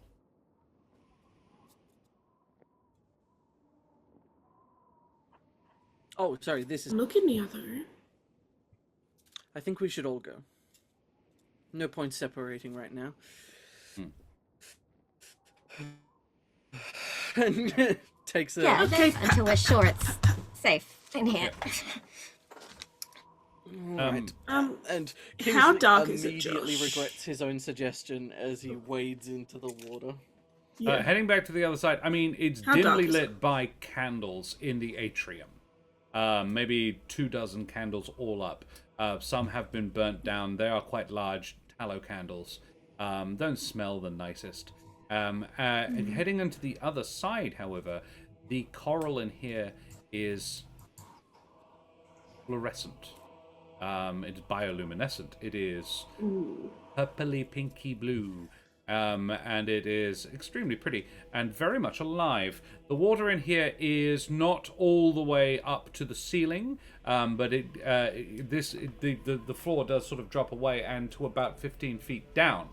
And the face at the far end, you can see, is very much not skeletal. It is, yes, full-fleshed. Mm-hmm. Flesh is such a good word to say with that accent. Yeah. And this is a human face. It is a mechanically human face he is, or But we something don't similar know. that you don't know. Could be a dwarf, But could to be an us, elf. it They all just look looks like similar. a... Looks Like like a weird pelican. Looks like a bald raccoon. Yeah. I mean, map patch. What is it? Bald map patch. Where's its hair? Or its feathers? It does seem to have It's some like hair. that time. We knocked. I forget his name. That map patch fellow. We knocked him into one of the really powerful laundry basins, and all his hair Then fell it fell out. off. It grew back. Maybe that's how he died. This guy. But he only fell. But what happened to the other half? He really got by the laundry. This figure does have hair, but it's only coming out of the top of its scalp and running down very long, like a mane, which you have seen on some servants. Grove servant often tend to have manes. Okay, so if we have to balance the Should drop out for anyone else. obs. Am I back? Hello? Yep. Testing Yeah. 1, Yeah. 2. Yeah. Hi. Rooms. How on earth are we supposed to do that? That's a good question. I did notice in that of the room, there was the feeling of something coming from me. I wonder if something happens if we open it. What's the eye on this side? It is also closed, and Is it also shut? Kingsley also gets a similar vibe from that one as well. Right. Well, what do we think? Do we want to try this room first, or the Well, the one that's not flooded is probably easier to deal with. Let's start there. And Kingsley will expeditiously exit the room before dries himself immediately. Which doesn't work Dives in very the- well as Milo comes out of the water, which he has been swimming in, and just shakes like a dog. And then Getting she it does all over again. Kingsley. So I'll just do it again. With just a minor kind of like. An I like to Englishman imagine expressing Kingsley displeasure. like doing that weird wading walk you do where you're trying to lift your legs up and out of the water to get out of the room. And Milo's just been swimming. Can you, as you're traipsing backwards and forwards, leaving these dirty, wet footprints, can you please make me, what? No, it's not a check. What are your passive investigations? So just 10 plus our investigation score? 10 plus your 10. investigation score. 10. 12. Great, yeah, this is the problem. Yeah, no, you don't notice anything. You My haven't specifically perception- looked for it, so... I have said that there's a Well, I'm door. not going I have now. not gone to an awful lot of effort of describing the door, but yeah, it is. The door is not just a plain wooden door. It has quite intricate designs on it. It is in fact designed to. It's almost a mural. There are several ships. It's sort of it would appear to be the mural of the purpose of this place, indicating sort of ships sinking, ships in war, ships in storms, and generally just all the manners by which one can die at sea, all leading them here. But the sort of the base plate of the lower area of it would seem to be almost a perspective painting from the the poop deck. No, not the poop deck. The helm? The helm. Yes, that's the one I was looking for. Thank you. The helm of a ship, looking out over it. The mast actually is the definition of the left and right hemispheres of the door. And so you're looking out as if you are looking out onto this scene of some ships doing battle, some ships sinking, some ships in a storm. And the wheel itself is actually a physical object attached to the door. It is really quite well done, and you didn't notice it until just now. Right.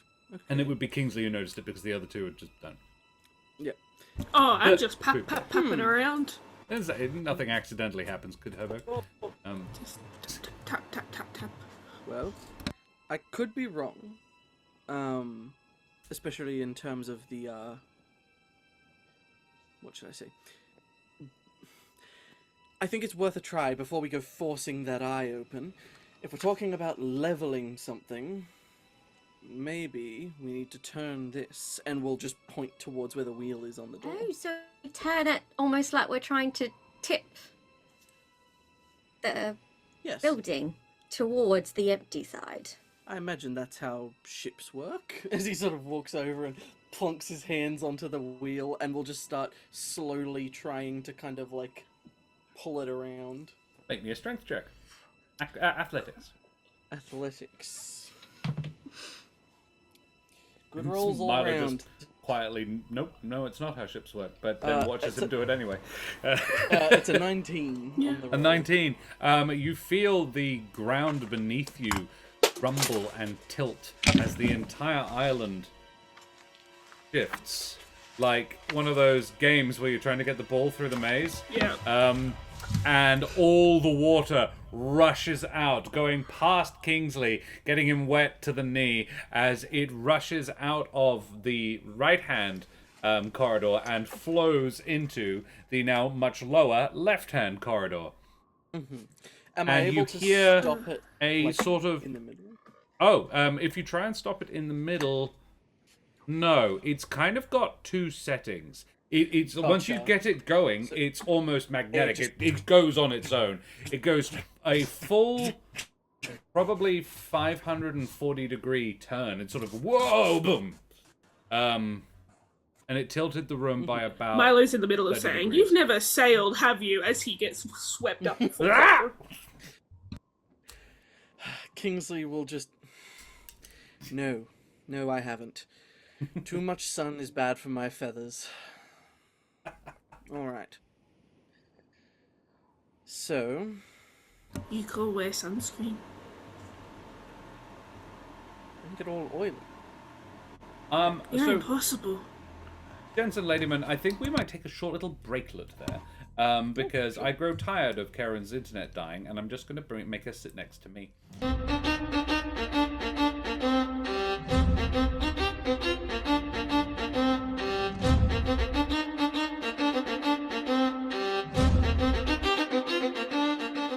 Avast, ahoy, and g'day, mateys. We be back for some more Humblewood.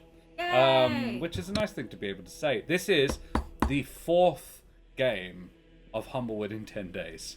And not only that, but it's the 4th concurrent campaign of Humblewood in 10 days as well, which is rather fun. So we have moved Karen, we have moved her to be sitting next to me. Josh on the side of her face. Look. By reaching out of the left-hand side of your screen and reaching into the right-hand side of mine. Josh is going to do something Karen doesn't like, and you're just going to see a disembodied hand go smack. It's not me, I'm reaching that way. Very silly. Guys, thank you very much for hanging out with us for this incredible charity stream. We've been going for 22 hours. And Karen and I are both still awake. We have raised $1,415. That's incredible. We thank you so much, everybody who's donated so far. Keep it coming, you bloody champions. We're going to leave the link open for the rest of the week until Elements and Evil on Thursday. So we get almost a full week at it, and, you know, maybe it's a little more cheeky little donations. Because there's an awful lot of awesome prizes to be won. Wooten Forge has given us a dice box. Roll with Advantage has given us a bunch of dice to put in that box. Trollord Games has given us some games to play with the dice in that box. Sync has given us a t-shirt to wear whilst playing games with the dice in the box, which is also full of dice. And Crisp and Crunch has given us more dice to put on and near the box, and other dice boxes to put dice in. It's all very, very cool. And Mike Moans has given us prizes to like presents that a game that you can play with all the things and the minis, and it's all coming together. It's working out extremely well. All coming together. I didn't do 100% of the maths on it, but my guess, just sort of back of the napkin, would be well over $900 worth of prizes this year. And some incredibly generous folks involved. So the gang has just tilted the world, or at least an island, using a ship's wheel, it worked probably better than Kingsley would have liked. And Kingsley is once again wet to the knees, and Milo is now wet to the neck, as is Kiki, I would imagine. So, what do you do next, you champions? Well, I suppose we should go check on the rooms now, see what's changed. Yeah. Try that. What is it? It is called Major Major. Crisp apple whiskey and crisp apple. Ooh. Whiskey and apple sparkling water. Ooh, that'd be nice. Damn. Oh my goodness. That's dangerous. That's That does bloody sound good. delicious. That is. So the guy at the shop was like, "Oh, we didn't sell them very well," and then we dropped the price to $10 for, and all of a sudden they're going like hotcakes. And I was like, I people love understand getting why. drunk for cheap. It's cheap and delicious. It's also 6%. Yeah, you might have a little bit of Whereas these are 4.8, and also very nice. This is the Mash Brewing Fruited Sour, which is what I was having the first time. Because I've been going for 22 hours. I'm allowed to drink. Leave it. Yeah. I'm just consuming Josh, breathe. ever increasing quantities of caffeine. I had a little couple of gins while I was watching Ardana and the gang play last night. Holy moly, yes. Alrighty, so So what does the empty room look like now? The empty room that didn't have water in it is now full now of water. is now Right. full of water, so that is the primary difference. However, the face at the end of it is now significantly less desiccated, and all the coral has started glowing. Yeah. Oh. Okay. Well, that's So now the interesting. face looks alive, and if we go check the other room, I presume the face now looks skeletal. Yeah, yes. Okay. And Not are quite the as eyes bad still as the first closed? one because it's still a bit wet, but the coral is very rapidly fading in its luster, and the face is dripping, and yeah, Did you say the eye was still closed as well? both eyes were always closed. Yeah. All right. So- Interesting. Do we need to find a way to fill both rooms at once? Or is this a matter of having them both be part? Or it's not necessarily to do with the rooms themselves. Do we just go back and forth until the faces look more normal? Rock. Milo just wants to make Kingsley seasick. That is the most Milo answer I can think of.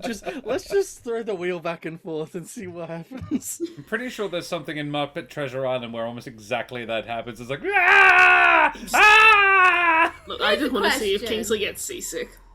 Does turning the wheel on the door change the image On the door. on the door of the view from the ship? Make That's a history or it'd be perception for you. If Milo sees Kiki going up to the door, he'll cast guidance on her. 25. Never mind. We chillin'. 29 actually. 29! Yeah! Guidance. Guidance coming in, not clutch, but still fucking yeah. 29.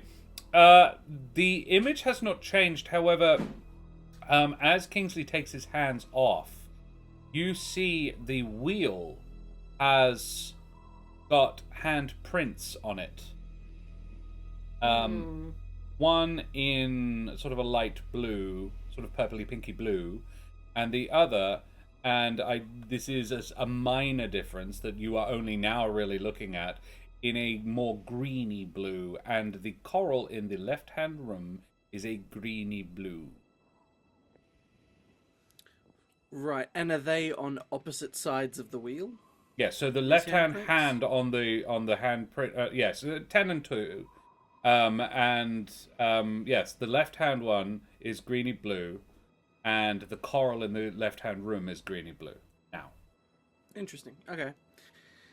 Well, I mean, are they now pointing, like, when the wheel is at rest, like, are they pointing towards the correct rooms, if that makes sense? Like, matching, or is yes. it the wrong way around? It is hold. So when you turned the wheel, it went through almost 2 full rotations. Yeah. So it's still upright, regardless. There's actually a way to tell on most ships' wheels when where upright is, because there is no real upright. There is normally a bit of rope knotted around the central. Like, you've got the 8 posts. There's normally a bit of rope around the one that is true north or true center. Gotcha. If you're centering the rudder. Okay. These handprints, are they where Kingsley grabbed the wheel? Good question. With a 29, no. Oh. One of them might have been the bit that he held onto, but he definitely didn't put his hands exactly there. Kingsley, grab the handprints. I think you see him almost reflexively go to prestidigitate it clean, but catches himself before he does, because Milo Puzzle. levels his bow. Germaphobe?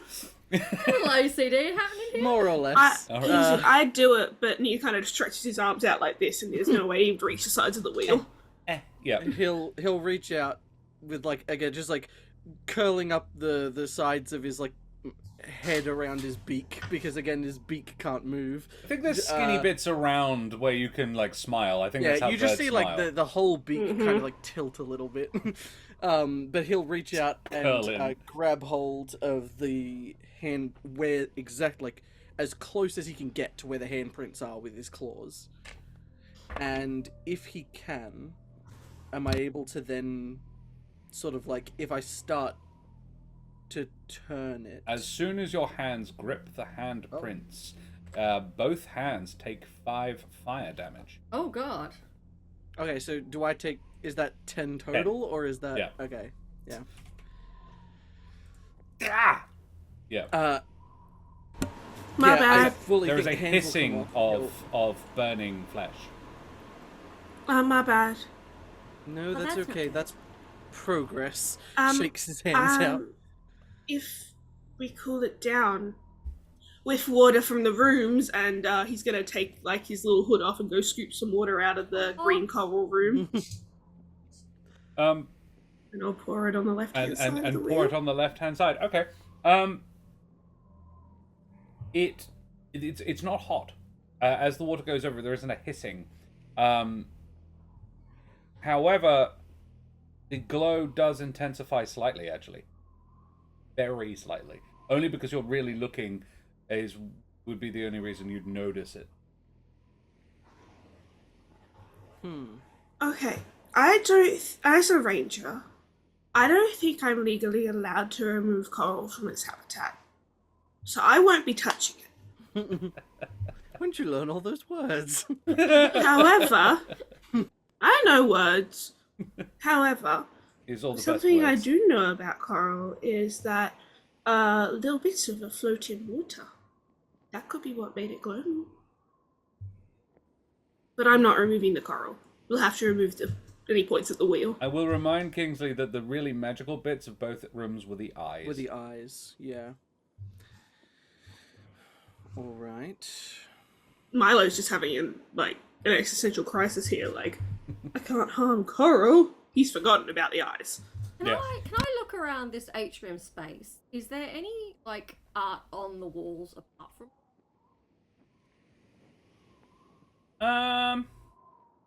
No. No, it is a very natural... If there was, it was long overgrown by the coral. Mm-hmm. But you doubt it because the door is pristine. So, theoretically, using powers of deduction, if we got an equal amount of water in both rooms, how full would the rooms be? About 7 feet? Would that be high enough to touch the eye? No, not individually. You kind of have to be to about 10 feet, but it doesn't... It might not have to be done simultaneously. All right. Should we try completely flooding one room? I don't think this thing turns any further. It's pretty much done, yeah. It's gone as far as it'll go. We I think can't it's hit the left limit. Yeah. We can't. Yeah. Okay. Okay, just I think with that Kingsley will nod and will you can wait here if it makes you more comfortable. Is going to walk to the now dry room on the right and will pull out a piece of cloth, less so for touching the coral for his normal reasons and more so because the stuff is jagged. And I'd like to just break a piece off. Interesting. Yep, cool. Make me an acrobatics or athletics.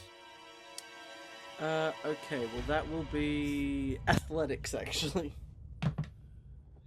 11. Not as good. 11. Yeah, you narrowly avoid injuring yourself further. Actually, you know what? I'm sorry, you do, because your hands are already damaged. That's fair. You take 1 point of... Yeah, the dice disagree. You take 1 point of piercing or slashing damage on your palm when it's... Oh, damn it. But yes, you managed to break off a piece of the bleached coral. He'll sort of be like shaking his hand a little bit as he comes back out, muttering to himself about mending, as he looks at the cloth that it has poked a hole through to jab him in the hand. Don't get cut, you'll get diseases. Coral carries infectious disease. Appreciate it. I'll make sure to be careful. All right. As he comes back, shaking his hand. Someone should probably come along for this. At least one of you. Okay. And he'll head into the waterlogged room. Yeah, I'll go with. So, because I see Kiki's gonna this, stay by the wheel. Okay. Just in case. yeah, because I can see this eye is still closed. I know that the way that the wheel's pointed right now looks more or less correct in terms of like the way the colors match up. Seems something to do with these eyes. The fact the eyes are closed and the coral's glowing is kind of what's tickling at Kingsley's brain as he's thinking about the light. Maybe. And so I think, if at all possible, so if he's still with it like held in the cloth so he doesn't stab himself, if he dips it in the water, does it begin glowing again? Yeah. You did just kill it. Well, If I- no, he Oh, broke it. no, not really. Not really. Yeah, corals are individual Should be good, polyps. yeah. Most of it, like you might have killed a couple, but it's a Yeah, colony which essentially. is Yeah. true. Which is why I kind of figured like pouring that little bit of water on was. Yeah. See, Kingsley didn't think about any of that. As far as he's concerned, he's just like, this stuff glows in water. So And I'm it going to does. take some of it and put it in this water, and it's Yep. going to glow. It does glow. I think he's going to hold it up towards the eye to see whether it responds to it in any way, but also I think if it doesn't, is just going to kind of like feel at it to see whether it seems like he can move it or whether it's kind of locked. Kingsley. Kingsley. Before you actually touch it, Milo kind of stops you. Says, "You've already gotten so hurt from the wheel," and he looks at your hand, "and you're gonna get an infection. Do you want me to?" And a little, feels almost like a spider, like scuttles up your back and onto your shoulder. You look, and it's Milo's mage hand, which is in fact a spider. Sure. You give it to him, Be my guest. and he And he'll just sort of takes it. step back and allow the mage hand to do its work. The mage hand holding the coral up to the eye elicits no response at all.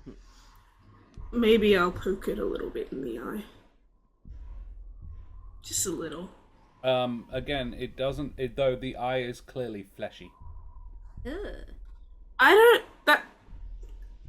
Okay, so I can't feel it, but I kind of can. You can and see it going in. I don't like that. No. The mage hand will hand the spider back to hand the coral back to Kingsley, go up to the eye and just go, eh. The mage hand opens it. Yep. Mage hand can lift 10 pounds, and mage hand cannot move the eyelid. Ooh. Alright. It's not strong enough. Here. And I think he'll, actually hold the coral with the, the cloth around it to the mage hand as he steps up. The spider And takes it and just kind of floats there. I think as best he can is going to try to muscle it open. As soon as you get within about 5 feet, the eye opens. The All right. pupil dilates and then focuses in on you. You are being watched by the eye. And you make me a wisdom save. Sure. Milo waves in the background. Rolling hot tonight. Dirty 20. Very well. You feel the urge that you resist to raise your left hand towards the eye. Touch it. Does anything change out where Kiki is? By the wheel, the hands on the wheel? No? Nope. Nothing changes. Nothing Okay, cool. changes. Alright. So... Oh, if anything, the left hand handprint glows slightly brighter. What are you doing in there? Check us out! Oh... Always watching. He can see us! Hang on, okay. The handprints. Right? Yeah. So this room is the left room. Mm-hmm. My left, where the... Alright, and I think, sort of stumped for ideas because he's not a super intelligent man, Kingsley is going to actually, despite the fact that he resisted it when it tried to was it compel him to, is going to, I think, reach up and touch it, just willingly with his left hand. Very well. Kingsley, you reach up, and on the palm of your hand glows a tattoo. It is of a goldfish. And it is moving. Not a goldfish, it's a clownfish, and it is swimming on your hand. The image of a clownfish. It treats your fingers like anemones. Not what I would have chosen. I but should have touched that. arguably fitting. Kiki's Alright. kind of come over and is looking into the room. Yeah, Milo in there. grab. Oh my God. Just as Milo grabs Kingsley's hand and just looks. Look All at right. you go. Well, I have an idea. Mhm. Hope this one's a little less painful, and he'll wade back out of the room again, prestidigitating himself before. Milo this is time, attached to your hand. I do think that he will gently pry Milo free as we get to the wheel, and reach out and not with his right, but just with his left this time, match the handprint. Yeah, you No pain. burning. Yeah. All right, he'll grab it, and I think grabbing a different one of the rungs with his right hand will turn the wheel to get the everything. to go Kiki the other goes way. flying. Milo doesn't go anywhere. Oh yeah. He does fall over though, but like unravel. He just sort of sits down hard like a child who's lost his balance. Yeah. Yeah, he's having a tantrum about the goldfish hand. Yes. All right. Sorry, Kiki. All right. Well, if I'm going to have to turn the wheel, I suppose I'm going to have to do that again. And we'll move to the now flooded other room now that the eye is open and walk right up. Oh, sorry. Now that it's full of water, and walk right up to the eye to see if it opens as well. It does. And he will put his hand to the eye. And it does. And this one is... I'm going to say No, it's the same one. The fish can now swim from between your hands. Ooh. I think you see him just kind of like looking at it as they sort of swim back and forth, and You put your hands close to each other and it swims away from, like, you can transfer it from one hand to another. well, that's a Milo big is trick, giving you though. the filthiest look. I think he's just sort of like admiring it. I don't think he's noticed, and they're going to love this in the taverns. Before he turns around and strides out of the room, confident that he has figured out the puzzle. But with no forethought as to what comes next, is just going to reach out, grab the wheel on the appropriate like spokes. Milo grabs now hold that of he Kiki. knows. And you we'll, hear a click. And, like, the door has become unlocked. Oh, I didn't. Well done. I told you we should have just knocked. How, like, is the wheel Figure the that out handle of the later. door? Like, is that how we... It's well, the knocker sort of thing. Well, you push it and the door will hinge open. I'll give it a shove then, just kind of, again, trying not to let it bash into any walls or anything, trying to keep quiet if we're going to sneak up. Yeah, the room beyond you stretches into darkness, lit only by a few flickering candles to reflect the broken glass vials scattered on the floor. A towering stone statue of a figure with serpent-like horns and squid tentacles replacing its jaw dominates the room. The idol's 3 eyes stare through the hollow place where your soul used to be with a dull red glow. And the Vulpin that you saw on the deck of the ship steps out from behind the statue carrying 4 vials in his hand, gesturing them to you. Avast! Ye be sunken now. That be making sense. Your souls shan't be moving on to the Deep One's domain while ye walk this blasted isle. But old Grimscar shan't be worrying. The Admiral will have the final word. And this is not Grimscar, but it looks quite like him. Ooh, nice. No. And swimming around him are a pair of electric eels. As he's talking, after he finishes talking in response. Oh, that's creepy. I love that. That is Yagthul. Yagthul. I think that Kingsley is looking towards him, and is going to just, because he's holding these vials, right? You said? Yes. Yeah. I think in that case, he's just going to. I really feel like you're perhaps running away with all this. We haven't even had a chance to introduce ourselves. I'm Kingsley Giltcrest, and I'd greatly appreciate it if you'd just hand that back. And if I can... All of them. I would like to cast... use my 4th level slot to make sure, because I don't know if this dude qualifies as humanoid. So I'm going to cast Charm Monster on him.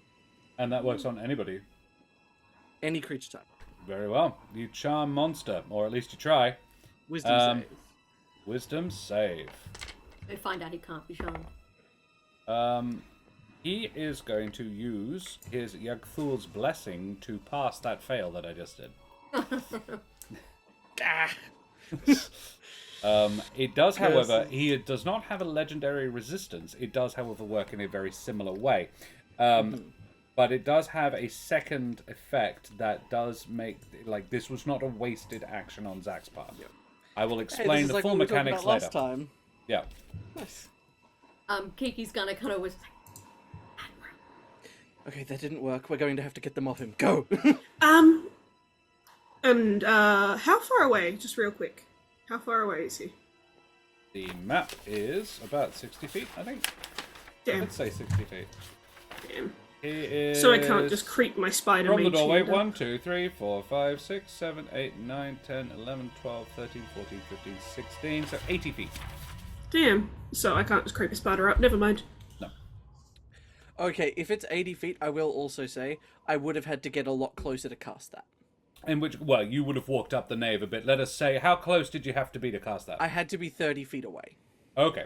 Well, In then that let us case. say Jess and Karen are 40 feet, or Kiki and Milo are 40 feet, and Kingsley is 10 feet ahead of them at 30 feet, unless Jess wants to be closer. Yeah, Milo will wander up that extra 10 feet and just kind of look at him, and he'll feel a similar sensation to what Kingsley did. So the pathway, so the room itself is partially flooded. However, there is a raised sort of platform out this 80 feet. It is 10 feet wide, but however, there is water that is only. It would be difficult terrain, effectively. However, there is the space is about 60 feet wide and about 120 feet long, and dimly lit. If you are beyond 30 feet, you would be making ranged attacks with disadvantage, unless you have dark vision. Okay. I might try with that mage hand anyway to grab one of the vials, as he feels sure. spire-like sensation run up his shoulder, and then it darts for his hand. Very well. Make a sleight of mage hand. It's a +5. Where's my dice? Yeah, sorry, just moving a whole bunch of shit. Don't worry about it. It's 3 on the dice. Very well. That's good, because it probably wouldn't have As worked it kind anyway. of just jumps off of him and goes splat on the ground, and the spell drops. The eels see this. One of them snaps and it just latches up onto your spider hand, and it just destroys it, just rips it asunder. Then both of them look over his shoulder and begin slithering through the air towards you, and we will roll initiative, please. Yeah, there it is. Alright, let's get into it. Do you want us to roll initiative in D&D Beyond, or...? Don't stress it. Physical is fine, because I don't have it open. Except I do now, but it's not. 11. Kiki gets an 11. 17. 11 on the dice, is it not? Oh, did you get 11 total? Or with that 11 full? total. Yeah, okay. Kiki gets an 11. 17 on Milo. 17 from Milo. 5. Love it. Ooh, Kingsley. It's not very bardic of you. I'm paying for all those good law checks earlier. Grimscar got a 23. Damn. An 18 on the dice. And Lubber and Swabby got a 14 plus 3, 17, so they equaled Milo. Milo probably has a higher dex, though. So, I've got +5. yeah. Blob. Milo will be going second after Captain Grimscar. Captain Grimscar is going to target each of you with a ranged spell attack. He is going to blast each of you once with Eldritch Blast. Of course, he has a fucking patron. I think that Kingsley actually You've looks never seen this before. extremely taken aback. Fair. You never expected to take this yourselves. Yeah. Hey, so- I can do that. Why can he do that? Wait a minute. Yes. The light blue is on Kingsley. The dark is on Milo, and the other one is on Kiki. A filthy 20 to hit Kingsley. That hits my 11 AC, yes. A 12 to hit Milo. That Doesn't. does not hit my 19 AC. And the one against Kiki will. Because I equaled your AC on the dice. Plus 7, so yes. So you're each going to take 10. As in Kiki and Kingsley. Doubles are Kiki. So Kiki got 10, and Kingsley got 1. So I take 1 damage. No, you take 6 damage. Okay. 6 force damage, and you are both knocked back. While Kiki takes 15, and you are both knocked backwards 10 feet. This So guy's Kiki is taking now- Eldritch Blast modifying invocations. This guy's Yeah, a he min-maxer. is. Yes, because he was built by me this afternoon. Hell yeah. Or yesterday afternoon, rather, about 20 minutes before I started the stream. I was like, oh shit, Captain Grimscar's only a level 4 encounter. Better crank this shit up. Yeah, but I mean, you didn't have to do that. Yeah, but just he would have been a can't very talk to boring animals, stream. So that's pretty cool. Yet. I'm having yeah, a great time. He absolutely can. He has 2 eels. Man. I spent an invocation on that. So did he. So, yes, that's his turn. And then he has a lair action that goes on turn 20. Yagthul's presence in the room allows Grimscar to take a following lair action. An infernal surge of energy erupts within the chamber. All creatures must make a DC 16 con save. Balls. Okay. You guys have to roll a 16 or higher, which I did not. Yes. I actually passed. 18. 8. Great. I got 10. 8 and 10. Kiki and Milo are going to... So, you must choose. Either spend a hit die to no effect, or take necrotic damage equal to the roll of your hit die. I'll spend a hit die. Burn a hit die? Kiki? Yep. Yeah, sure. Burn a hit die then. How do I This is all well and do good that? until he drops the ability that says you take There we 5 go. damage for every missing hit die. What? That would just be evil. That would be How do evil. I spend hit die? I'll just track it in See, this. Yeah. That's why I think it's a thing. Because he's... So Josh would write him that way. I'll be very honest, I really just made numbers bigger. Valid. I didn't really do very much else. I in my head added, he already had the knockback invocation. I added the agonizing blast invocation. Yeah. Gotcha. This was a very, I'm not going to say it was a rush job, it was a considered job, it just was rather fast. So, that's his Considered turn. very quickly. Yes. I can think things through fast. Milo, it's your turn. It is my turn. As he's going to kind of glance around him and realise just how dark it is in here, I'm actually going to use my action to cast Dark Vision on myself. Smart. Very well. You do that. And then, he just kind of shakes his head, opens his eyes, and his eyes are almost glowing with a similar bioluminescence to the coral. He's like, wait a minute, that stuff can help you see in the dark. I can do that. Check this shit out. Don't rub coral in your eyes. Don't tell Milo what to do. Ah! Yeah. And bonus action, I can't Hunter's Mark, so I can't double spell, but I will go ahead and Writhing Tide as he's going to shoot 10 feet up into the air Hell yeah. and just kind of back off 20 feet and level his bow. Sure. That's my So turn. you are now 50 feet. 50 feet. Yep. Love it. Alright, You do that. that's my turn. Yes, And I correct. think that means then that I'm still the first, the closest one, because it was me You and are Kiki 40 got feet. pushed 10 back, And then Kiki and Milo Jess are went 50 feet. 10. So Yep. yeah, cool. So we're same formation as before. Yep. Then Eels, Lubber, and Swabby swim towards you. They have a movement speed of 30 feet. So they're now outside of range. So they're going to use their... They're going to swim away. They're going to swim towards you and... oh, wait. Oh, it's an action. Before or after? Oh, no. This works. All right. So, Kingsley, you're in front, right? Yep. In which case, they're going to swim about 15 feet towards you, through the air, and then they pop and disappear, reappearing right next to you, using their teleportation ability. At which point, and it does say this on the sheet, the eel magically teleports along with any equipment it's wearing or carrying up to 30 feet into an unoccupied space it can see. Before or after teleporting, the eel can make one bite attack. So it does. It's not an amazing attack, but let's have a look.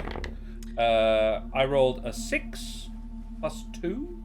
So not That's fantastic. a miss, miraculously. And a filthy and a natural 20 plus 2, so 22. Doubling your AC. Yep. So he will do a not insignificant amount of damage. 1 lightning damage and 5 piercing damage. Okay. Ow. Let's take 6. That was Lubber, by the way. Very well. Then it is... Where did I write things down? Kiki, Here, right on the sheet I'm holding. Kiki! Okay. So I am 20 feet away from 2 eels that are biting my friend. True. Bells? Yep.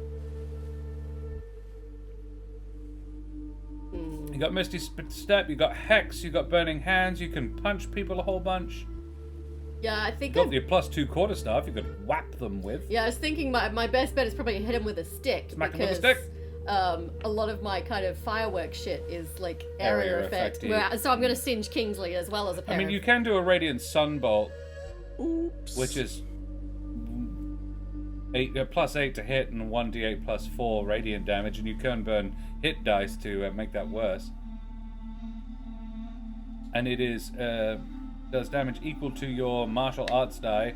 You take the attack action. You can spend a key point to make special attack as a bonus action. You can do it again.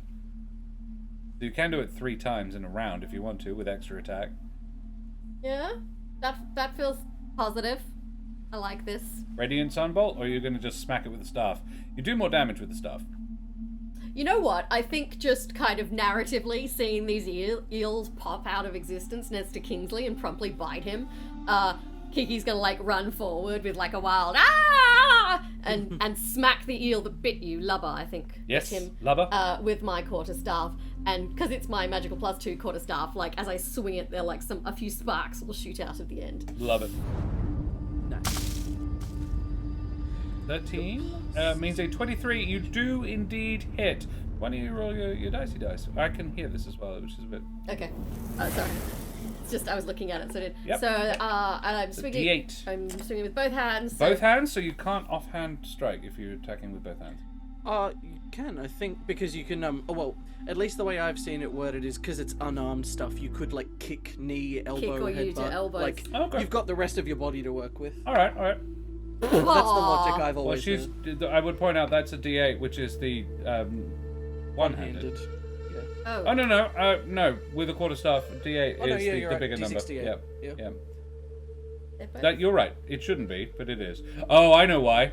You should absolutely be doing it one-handed because it doesn't matter. It's D8 either way because that's her martial arts dice. Right. Cool. I do a whole 1 + 6 points damage, so 7 points of damage to Lubba, the electric eel. First blood to Lubba. Let's go. And then you do it again. A bunch, right? Do you burn a hit dice to hurt it more? You do have that ring. I have 6. You got 6 left. 6 left. Yeah, I'll burn a hit dice to hurt Okay. it more. Okay. Is that a D8 as well? Yes. Excellent. 3. Hey, that's better. Nice. Not amazing, but it's better. Yep, he doesn't like that. You bop him on the nose after he nibbled Kingsley on the beak.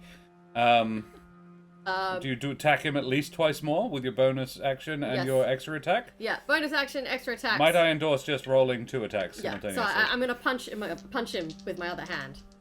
And if you wanted to, you could also... 2 what is it, 17s! You can flurry of Nice. blows if you want. You can as well, spend a and key go to again. get one more attack, yeah. But let us see, shall we? Yeah. I mean, there's another enemy here. You could absolutely just keep wailing. But let's roll the damage on these two first. 2 more D8s. 7 and 6 plus That's 8. better. So 7 and 6 is 13 plus 8 and 21. Lubba is still awake and alive. It's very badly hurt though. It's a flurry. It's a whap, whap, whap. I reckon Kiki is... The first is with one end, the second is with another, like you're rowing a boat, like bam, bam. And then the third is the middle. Like just Nice. smack it in the mouth with the center bit of the thing. What do you burn a key point to go it again? Wait.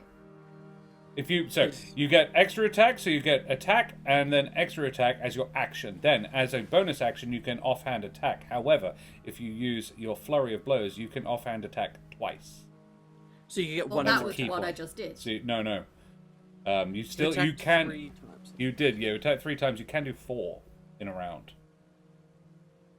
So that double attack I just did, what was that with? That was the first attack was your first attack action. Mm-hmm. Then the next 2 were your extra attack from your attack action. The extra attack is something you can do like fighters and everybody else. Yeah. Then you can at offhand unarmed strike with your bonus action, but it does the same damage because you're a monk. It should be noted actually she doesn't. You actually added another.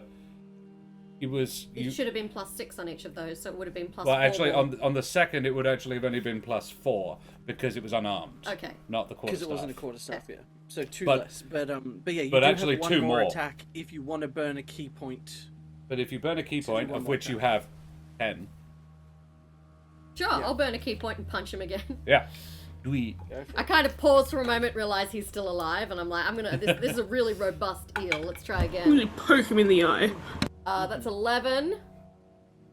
11 plus he is plus 8, 19. Yeah, that hits. As in you rolled an 11 on the dice. Yeah. 7 plus 4 points of damage. 7 So plus 11. 4 points of damage. 11.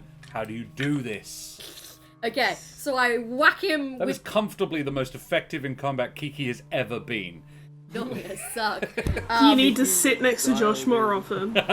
Just looking over my shoulder. I kind of bring the quarterstaff overhead with one hand, and it's almost like I'm not doing it very dignifiedly. It's just kind of a smack, like naughty eel. Whap, whap, whap, and then. Whap, whap, and then. Yep.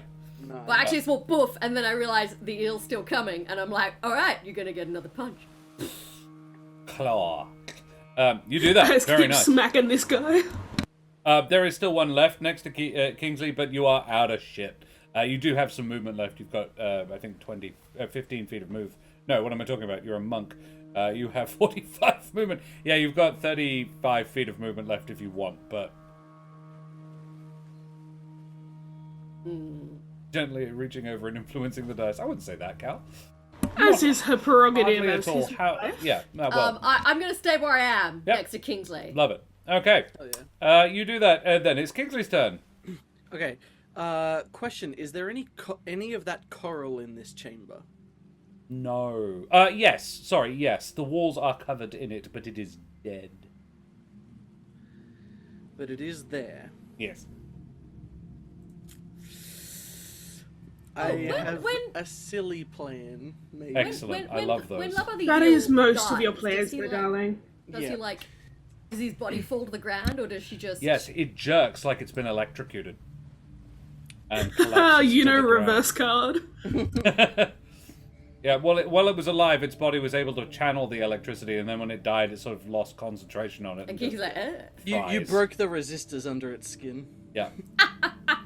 It's got an awful lot of latent energy in it that it just can't channel anymore, so it just dies. Yeah. I punched the surge protection out of it. Yes. So I'm assuming You that earthed it. also this captain is a good distance away from the statue currently. No, he's kind of standing like right in front of it, almost protectively. Okay, in that case, I'm not going to do the original plan I had. but Of I'm gonna shoving do him into the coral? secondary plan. Well, I may still do the other plans. I'll tell you afterwards if I don't.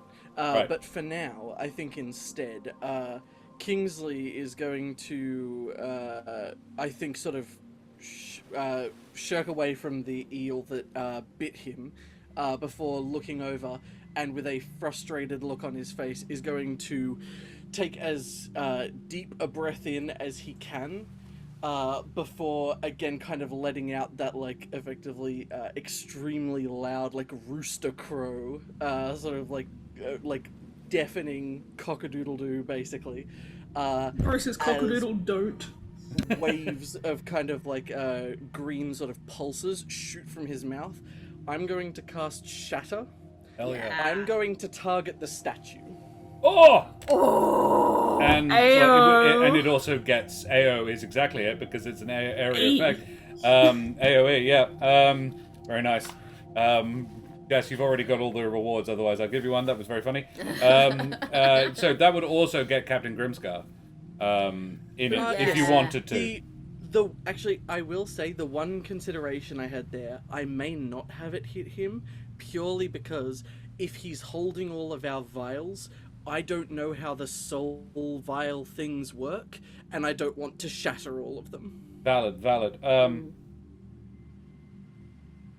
And I don't feel like, as much as I know, like, within D&D rules it's probably, like, technically possible, I don't feel confident in his ability to, no. clip just his upper half. No, and I love avoid that. the I love vials. that. No, in which case you don't. We'll just Yeah. go for the statue. You definitely don't. In which case, roll me some damage. What level are you casting this at? This is my 3rd level slot. Hell yeah. So it's going to be 4d8. Yeah. This is true. She is always gentle. You even when fucking she's punching get that things. rock. Destroy that Wow. statue. Actually rolled well. So that is 26 thunder damage. As a note, it does specify in the spell that if the creature Is inanimate. I don't. Yeah, if it's inanimate or whatever, it has disadvantage on the save. I don't know how that works because I don't think this is a creature so much as a statue that's just channeling this thing. I but- rolled very poorly. It has an AC of 17. The thing actually gives it stats. AC 17 and Oh, there you go. 20 hit points. Oh, nice. I'm going to say it would have had at least twice that because I've upgunned the adventure. I didn't think to upgun that, but I should have. But it does double damage to physical objects that are made of stone. It doesn't, unfortunately. Oh, doesn't Not it? Shatter. Shatter is just if they're made of Doesn't inanimate it? stuff, they have disadvantage on the save, Ah. but it doesn't do double to them. All right, okay. In which case, it's got 50, and you've just done half of it. Yep. Wow. Excellent. I will happily take that. But yes, cracks and veins run through this thing, and Grimscar looks over his shoulder, looks back at you, and goes, "Not today, mate. Not okay." I think actually in that case, Kingsley's just going to put on a face of sort of like extremely deriding, almost mock concern, and just kind of, oh, Worried you won't be able to take us without Daddy's help. He holds the blade. Oh, sorry. Do you have anything else you want to do? Yes, I'm going to use my bonus action to look to Kiki. And I think we'll actually just sort of reach down, sort of patting her on the shoulder. Thanks for taking care of that one. Statue next. And I would like to inspire her. Nice. Yes. He, Captain Grimscar, is going to hold the his blade up in front of him. It is a sort of a long sword. Technically, it's technically a long sword. I'm calling it a falchion. It looks like this. It's a bit falchion-like, sort of somewhere between a cutlass and a falchion. And Falchions are cool. falchions are cool. Yes, but it's not metal, or if it is, it's made of a metal that is blue for some reason. But yes, up to his face, sort of obscuring the withered side of his face, and shining through it, like looking through, it appears for once that his face is whole and young and youthful again. And he is going to use his Rend Essence legendary action. Oh my god. On Kingsley, probably unsurprisingly, pulls the life force from a target within 60 feet of him. The target must make a con save. Whee! Oh boy, alright. 12. Oh no, sorry, 11. Worse. 11. That's a fail. On a failure, the creature must choose to either spend 2 hit die to no effect, or take necrotic damage equal to the hit die. Spend it. Similar to the lair action. So it'd be taking 2 hit dice worth of damage if I took it. Does that include your con mod, actually? No, it wouldn't. No, it doesn't say so. I'm gonna take the necrotic damage. Take the necrotic. So, D8s. You want me to roll? Yeah, sure. Seeing as I'm attacking you, not the other way around. Yeah, he does 8 points of damage to you. Right on the bang on the money on the average. Yep. Ouch. He'll, I think, take it, but will grin back at him because he feels like he's found a weak point he can push. He's definitely angry with you. Good. So, I like this plan. So, you're 40 feet away from him, are you not? I believe I am. Yes, cool. Because I didn't move. It's going to be his turn next, I believe. And he is going to move 30 feet towards you because he pushed you beyond his own range.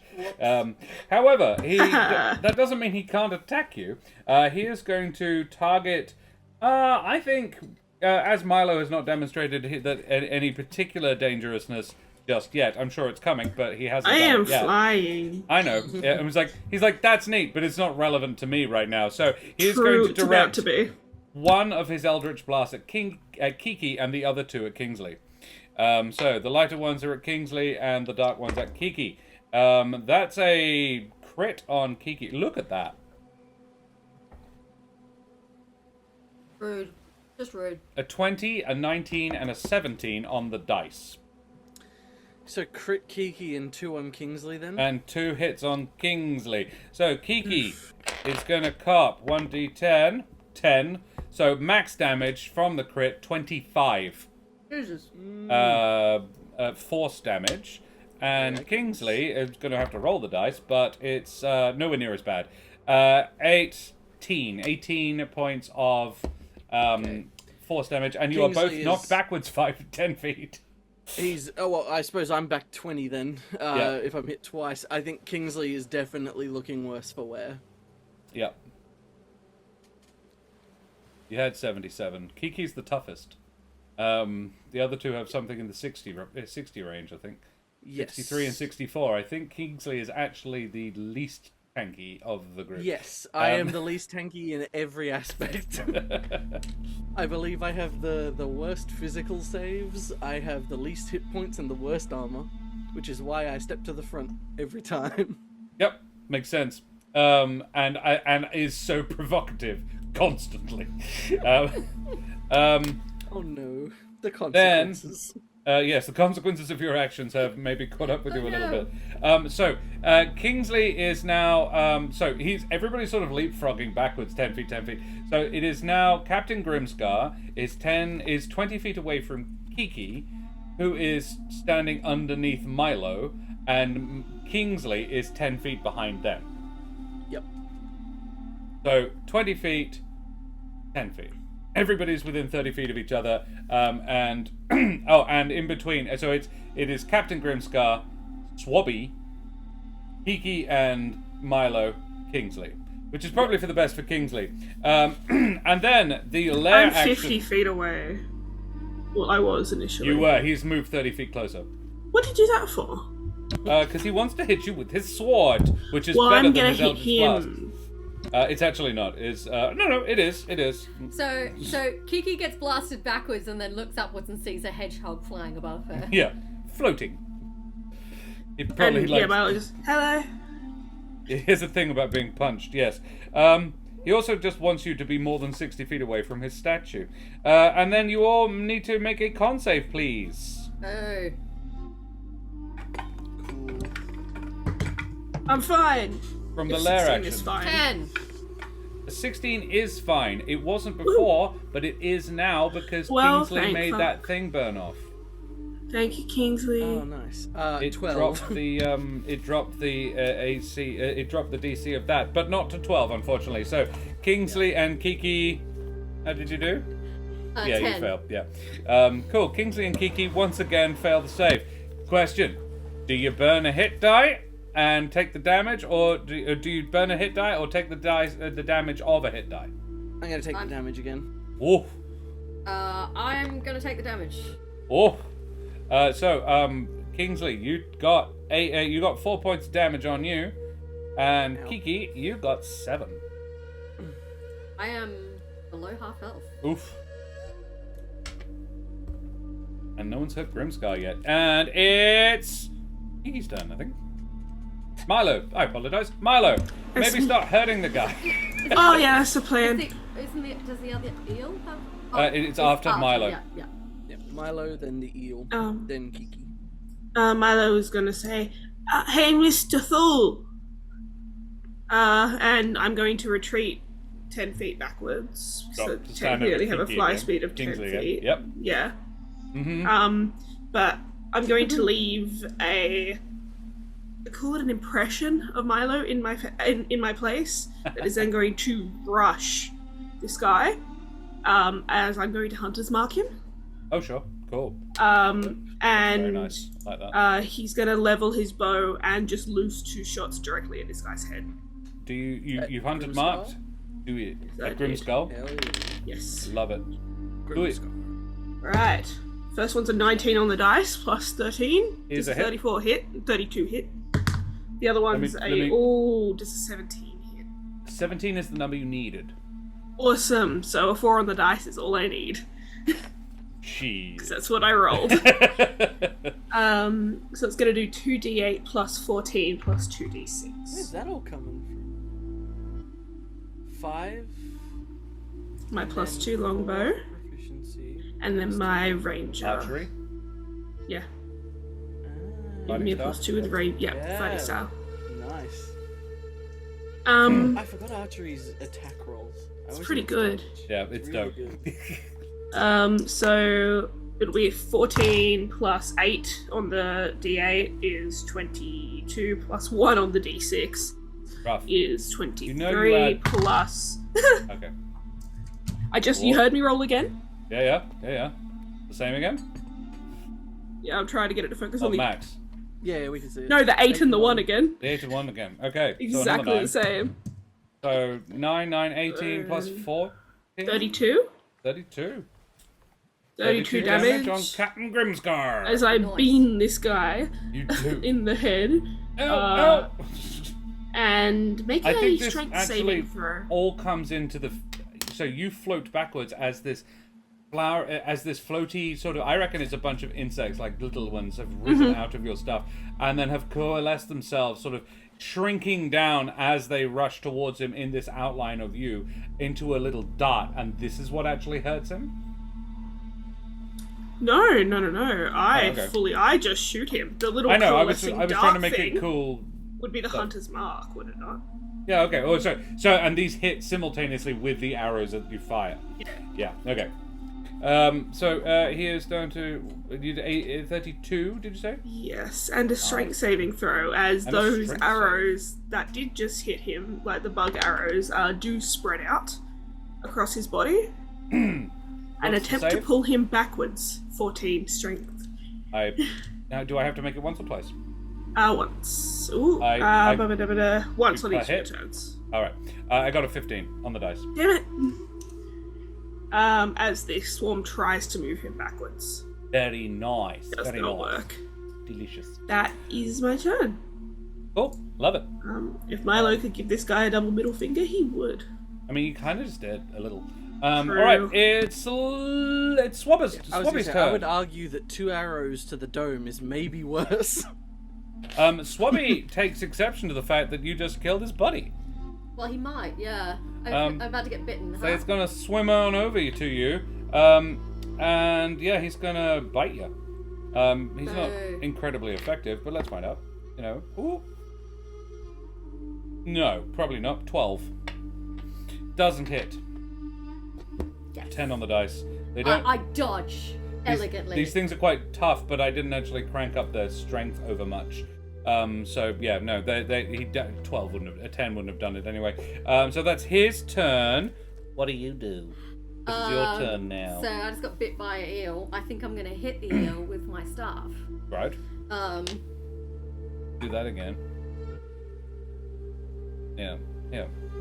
I'm not using my mouse very often. That's 12 a 12 plus 8, so dirty 20 to smack the eel up. is a hit. Smack my eel up. You did, I'll tell you for free, over 40 damage to kill the last one. Right. So, yeah. Do with that see information what you 1 plus, what was it, 6? So 7 points of damage. Yep, But I can hit it again. you certainly can. Let's find out. 3, can you though? No, Can I you can't. though? That does not hit. That's 10. You do have a bardic 11. inspiration if you You want to. do have a bardic inspiration. You also have a D4. You've also got inspiration. What's the bardic inspiration dice? A D8. D8. Yeah. Well, I will use that then with my pathetic 3. 7. So 10. Makes it 10. plus... 18 is actually a hit. Yay! I hate 18. that. And 5 plus 6. Yes. 5 plus 6. Yep. So 11. 11 points of damage. And then you did 7 last time as well, so it's 18 that you have done now. Yep. Uh-huh. It's still very much up. Cool. It's almost bloodied. So if I burn a key point, I can do flurry. 2 more. Yeah. Flurry of blows. Yeah, which is unarmed strikes between them. 2 unarmed strikes. Cool. Yes. I punch it more times. Roll twice. A 6 and a 4. Fuck me. Back to form. So a 6 plus 8 is 14. Yep. Do you, and a 4 plus 8 is obviously 12. Do you roll in any of your what we've got up on the screen? You've got an inspiration and a D4 I'll burn the D4. on the higher one or the higher lower one? one. Uh-huh. 3. Is that gonna be enough? I'm not telling you until you've decided. 17. 17. 6 plus. 6 plus 8 plus 3. 9 plus 8, 17. Yeah, okay. Is 17 enough. hit? Yes! Do you roll the other one again? What do With you your inspiration. Oh, I don't want to burn everything while the captain's All right, still alive. Fair enough. Where's Oh, that's D8 not right. gone? Up there. So he takes a D8 of punching damage, 2. which is 6 points of punching 6 damage. points of punching damage. But I will burn a hit dice with my Do magical it ring. again. Do it again. Roll the other 8. And he takes 5. another 5. Better. Kiki is down to how many hit now? 4 hit dice. So that was 8 plus 5, 13 more. It's like, what did you do today? Oh, I punched him. Multiple times. He is still up. And it hasn't even shocked you yet. I shouldn't have said that. It nibbled me. It did actually, just a little bit. No, it attacked Kingsley. What am I talking about? That's why it was easy. Cool. Then, speaking of Kingsley, it's Kingsley. Okay, I think that Kingsley, given he's rather injured, is going to use his bonus action. I'm going to burn another Bardic Inspiration, but this time for something else. As I think Kingsley is going to sort of stand, sort of shake himself off a little bit, and that same sort of gold, sort of like sparkling that you've seen before kind of seems to shake out of his feathers as he holds up his hands almost as though sort of like beginning to conduct. And you see that same sort of shimmer surround the two of you as I'm going to use my bonus action to do Mantle of Inspiration. Heck yeah. So we all get 8 temp HP. 8 temps. Also, if either of you want to, you can elect to use your reaction to move your speed without triggering opportunity attacks. Ooh. Nice. So it's up to you, if you'd like to. Kiki's right where she wants to be, I think. Yeah. And- Keep smacking the eel. The only thing I would say is Grimscar is apparently seeming to sort of advance upon you. He is 20 feet away from Kiki. If Kiki moved half of her speed, she could get outside of his range. True. But So, he yeah, does that's still up to have you Eldritch guys. Blast, which is Yeah. almost it's demonstrably effective. So Yeah.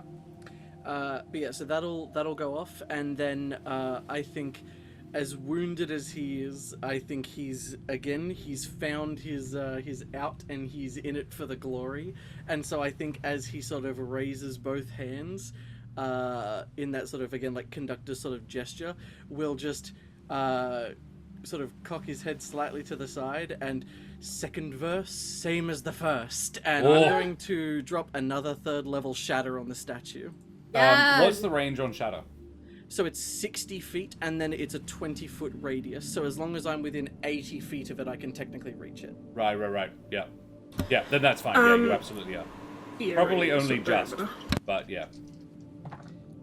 So I meant to say it does need to make the save, technically. I got a 5 Okay. because I had disadvantage. I rolled rather well again. This time, 24. That is exactly the amount you needed. It had Yes. 24 left. You break you break the statue, and the whole grotto shakes and rumbles. Can you all please make me dexterity save? And Captain Grimscar. That one I can do. I'm like, I'm good at those. Captain Right? Grimscar got a 14 on I the also dice. got a 14. Does a 28 25. pass? 28 passes, 25 passes. How Yeah. did Zach go? 14? Yep. Captain Use your Grimm's got D4. a 19. 14 is actually the number you needed. But Swabby failed. Swabby got an 8. Because you, Swabby. the whole layer's DC is now 14. And this is the last action of the layer. The layer cannot now make layer actions because you just broke the thing that was empowering them. And Swabby is going to take some damage from falling coral. Oof, ow. Rocks fall, enemies die. Rocks fall, and Swabby takes 9 points of damage. He's not dead, but he's very, very nearly. Yeah. Hell yeah. I do think that Kingsley will probably back up maybe A little more. 10, 20 feet. I'd say 20 feet. I don't want to sort of like be fully just like leaving the room or anything, but I need to put a bit of distance because You I'm are hurting. You are just about at the doorway. Yeah, I'm hurting. I'm not leaving the room, but Kingsley's not abandoning people, but he's Nope. trying to put distance. Very well. Get behind Milo. Kingsley, yeah, I think everybody has demonstrated a fairly lethal propensity nowadays. So, once again, it's going to be 1 Eldritch Blast to each of you. Because he didn't like being shot in the head by Milo. Kiki has killed his What's eel, about to happen and again? Zach blew up his statue. So yeah, We're all in his shit book now. he's pretty miffed with all three of you, to be honest. He's absolutely rattled. So dark one on Kiki, 8 plus numbers. Does a 15 hit? No, it does not. No. Kingsley. Another 8. Whatever you're about to say, it 15 hits. probably, yep. And a 17 on the dice. 24 on Milo. Yeah. Double numbers on Ouch. Kingsley. 2 and a 1. Boo. So Yay. Kingsley, you took a total of 7 force damage and are knocked backwards 10 feet. I'm back. Thankfully, the temp HP absorbs that, and Kingsley sort of like takes the hit, but a cloud of that kind of golden shimmer seems to almost like push back against the blast. So he's knocked back, but doesn't seem any worse for it. And speaking of, so Milo is floating 10 feet off the ground and pretty close to the door and wall. He cannot be moved. That is very true. He cannot. He cannot, and this is the first time I've hit him. So yes, he takes 6 force damage, but doesn't move. As he kind of just shakes it off and just looks at this guy and just kind of arms out. He hasn't even lost Hit his me tense again. yet. Yeah, bring it. Oh wait, was there temp HP? Yes. Yeah, I forgot about that part. You were given 8, I think. Yeah, I forgot about that part. My bad. Oh. So yeah, I'm still on full health. Marvelous. Cool and lovely. In which case, it's Milo's turn to shoot the guy in the face. Yeah, he shoots the guy in the face. Shoot him in the face. Another his 19 on the bulbous dice. Does indeed. And 14 on the dice. I mean, so you know what that'll you need. Be fine. Yeah. Yeah, 10 less than that. D8, D6. It's a 5 and a 6 for 11, and a 3 and a 4 for 7 for 18 plus 14 is 32 18 plus 14 is 32 again. Yeah. again. Oh, again! Same as the first. Woohoo! Yeah. Very Good. nice. Thank Very you, Kingsley. consistent. Which knocks him down to a lot less. Yeah, he is bloodied. In 4 shots, you have bloodied him. Yeah. Make another strength saving Strength throw. save. Yep. Oh, that's a fail. As he, You're just as playing the, ping pong with each other.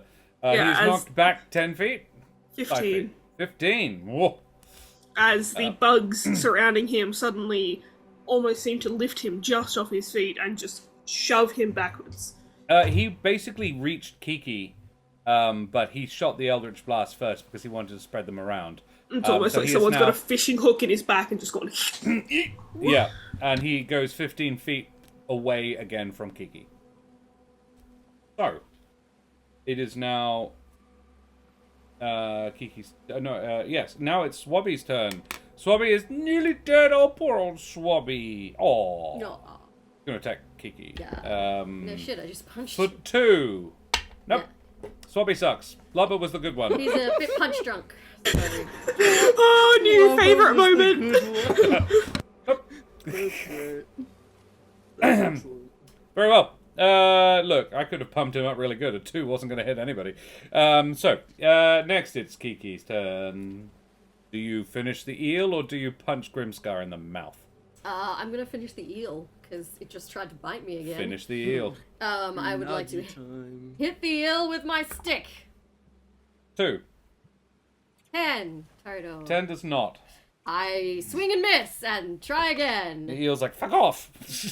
That's an 16 on the dice plus AC. How do you do this? Excellent. It has 2 hit points left. You pretty much can't not do this. So I swing and I miss, and then I basically bring the other end of the staff up after I miss Like- to get him under the chin. Yeah. And just And the eel sort of flies through he the does air. a little And then, yeah, like Like those Like- balloons. yeah, I was. Yeah, like a wacky flailing inflatable arm flailing tube man's arm, How or far away? or an intergalactic proton powered electrical tentacle advertising droid. How far away is Grimscar? Grimscar is 15 feet away from you, and you can flurry a blade. Radiant blast. Pew pew! Yeah. You're gonna yeet a firework at him? Yeah, I'm gonna Yeah, need him. yeah. Ooh!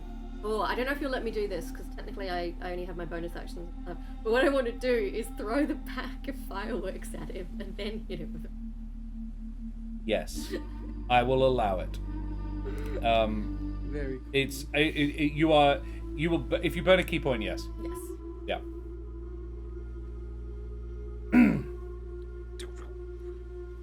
So let us track that. You are down to 7 key points.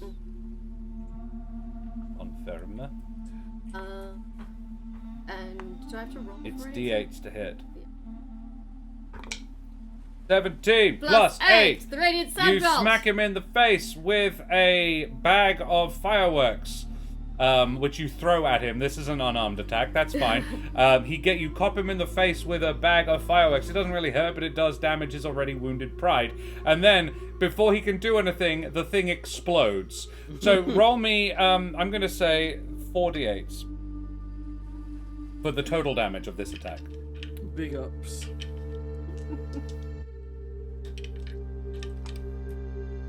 Okay. 4d8. Check out what I made! Mother. Dropped one. Where did it go? I don't know. I can't see it. I've got a Siri Oh, I on me. found it. Roll it again. 6. 6, 5, 1, and 2. Reasonable. 6, 5, 1, and 2 is 11, 12, 13, 14. Plus 4. 14 Just the plus one. 4, 18. 18. 18 points of explosion damage in his explosion not proof face. He's still up, but he did not enjoy that experience. I want to say it's beautiful though.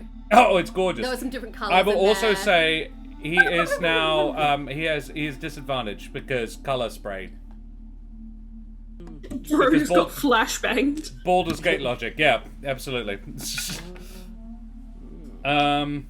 And you will notice also as well, if anybody has been keeping track, he hasn't been able to use his legendary action since the statue exploded. Oh no! I imagine Zach noticed. I didn't know if the ladies did. You don't have a patron here anymore. I mean, he is still Eldritch blasting for stuff, but yes, that's Kiki's turn. Kingsley! So, how far back from Kiki is he? 15 feet. Awesome. So now, Data! I should just do I should just do damage, but I can do something that I think is very thematic and I think it's fun. So I'm going to do that instead. Love it. This was the silly plan that I was going to do before. So, Kingsley's going to burn his last 3rd level slot, as I think he's going to. You'll see him kind of again. Actually, I think this time actually produces his instrument, producing what I believe is a lyre. Mm-hmm. And I think as he begins to kind of pluck at it, and sort of the music begins to fill the air of the cave, he begins sort of singing softly, again, like chirping bird song rather than spoken word. And as he does, his tongue begins to glow golden. As he employs some seed speech and begins singing to the coral in the walls, dead as it might be. And I'm going to cast Plant Growth, and I am going to fill the entire back of the chamber, including where he's standing, right up to where Kiki is, so that it's not impacting her, with coral that sprouts to cover the entire back of the cave, because I can grow a plant up to 100 feet out from where it starts, so he can just woof, and fills the whole back of the room with it. Now, despite the fact that this coral's very sharp, mechanically the spell does no damage, so it doesn't hurt him, but it does mean that he's moving at double difficult terrain, so it's 4 times the amount of movement is needed to move 1 square. So good luck catching me. Calsho does make an excellent point that coral isn't a plant, but I love this. That is true. It is, however, seeds. I would say Yeah. polyps are not dissimilar to seeds. Yeah. I will allow And I'm it, Cal, happy to because redo on the first page of the Dungeon Master's Handbook, it says something about Rule of Cool. I read it once. I thought it was rather neat, and I kind of latched onto it. Petition me for Yes. bullshit, and I will allow. Nah, that is a valid point. But yes, if you'll allow it, I will absolutely take it, and I will fill the back of the room with coral, which doesn't stab him, but does make it just very, very awkward to move. And then, bonus action, I will throw an inspiration Milo's way, as part Milo. of the bird song. Woohoo! So he is in an area that extends. It's probably about 20 feet. So it's 15 feet ahead of him because you don't want to encompass Kiki. Yes. It gets to Kiki's feet. So he will have So to he is- double disadvantage, so he'll be moving at 10 feet around if he had to move at 30 feet. Right. Meaning Right. that outside of Eldritch Blast, I don't think he can reach me, which is good. Which you don't want. Yeah, absolutely. Yeah. Fair enough. Yeah, look. He is going to Eldritch Blast, and it doesn't hurt him, but he does wade through it 10 feet. He hates this. He's having a really shitty day. Blue on the dude who casts spells. 14 hits. 18 on one of the other two. So let's see what the other one is. But no, I'm gonna evens is Kiki. Also, I Evens just it is. double checked, and yeah, it definitely shouldn't work because coral's technically an animal. Oh, okay. Yeah, Well, then it's weed. that's what I was saying before. You surround him with seaweed. You know, but that does you cast animal messenger on some coral. It'll never go anywhere. But if someone else comes Yes, it by, will. but if someone else Very, comes by, very slowly. Yeah, Yeah. It might travel a few feet in a couple of years. So yeah, I got an even, so it was Kiki took the 18 on the Kiki cow. dice, which means the 11 becomes an 18 to hit Milo. That misses me. Damn it! All right, never mind. I have a Stupid 19 on the hedgehogs. dice. Also, yes, Cal, exactly. It's an animal skeleton. Yeah, yeah. Very well. You've talked yourself out of it. Never mind. But it's weed instead. Never mind. It's still cool. It's less interesting it's visually. magical plant coral. Yeah. It's magical plant coral because it's pretty and I like it. It's an anemone. An I don't anemone. know, bro. It's pretty cool. It's Auntie Anemone. She's here? What? So 1d10 on each of you. A 3 on Kiki. Not me. On Kingsley. Sorry. Oh, that's an 8. An 8 on Kingsley. So 13 points of damage. Yeah, it's No, it's in total. That's a damage. 13 damage. And 7. Cool, I'm unconscious. Hey, I got him. And 7 points of blast damage on Kiki, who once again is blown 10 feet back, as is Kingsley's lifeless Kingsley body. is full, like, He's in the reveling atrium fact now. that Bro, ragdolls. Yeah. He was fully, like cheering himself internally, doing the, like, hell yeah, like, I destroyed the statue, we've won, Yeah. like, this is all good, and then just 70s. cops one right to the middle of the chest, gets lifted off his feet, and just doesn't get up from the floor. The key point? You're looking for? Oh, if you made a couple of attacks. That's cool. Let's see if you need it. You may. So, Kiki. It's not your turn. It's Milo's. Got You him. keep missing my little guy. I apologize. Anyway, I'm gonna do it again. Do it again. Hey Again, guys, check this shit out. God, I hope Milo doesn't say it like that. Hey, you guys, check this shit out. Shoot someone in the eye. He sees Kingsley hit the deck and goes, Oh. "That's my friend." What? And drops his d20.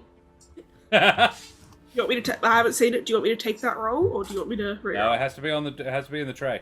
Excellent. Damn. It was a 16. Unlucky. That's an 8 on the dice, so that's a 21. Does hit. And that's a 10 on the dice, so it's a 23. Yep, does. Alright, that's gonna be 8 and 1. 8 and 1 again. 8 and 1 again. Very well. Do it again. I want and- one more of the same. 6 and 4. 6 and 4. Ah. So 10, Actually 19, wipes out to 33. 33. He's still up. I'm nothing if not consistent. Yeah. He's still up. He is still up. Ropey, could you make a decision, please? How could I possibly? How's he looking? Very, For a second, I did very not think you were fucking talking ropey. to your dog. All right. As my swarm, instead of pushing him back this time, is going to surround him, turn in on him, and every single one of these little bugs is going to pierce him with their sharp little knife mouths for 4 damage. Oh! He's still up. Fuck. Anyway, I can get more damage onto this bitch.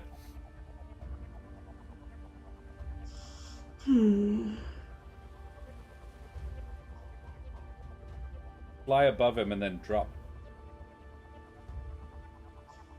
Power bomb him with your spines. I could do that. I don't think No, I you can can't. reach You're him, way though. too far away. Fuck, I don't think there's anything I can do.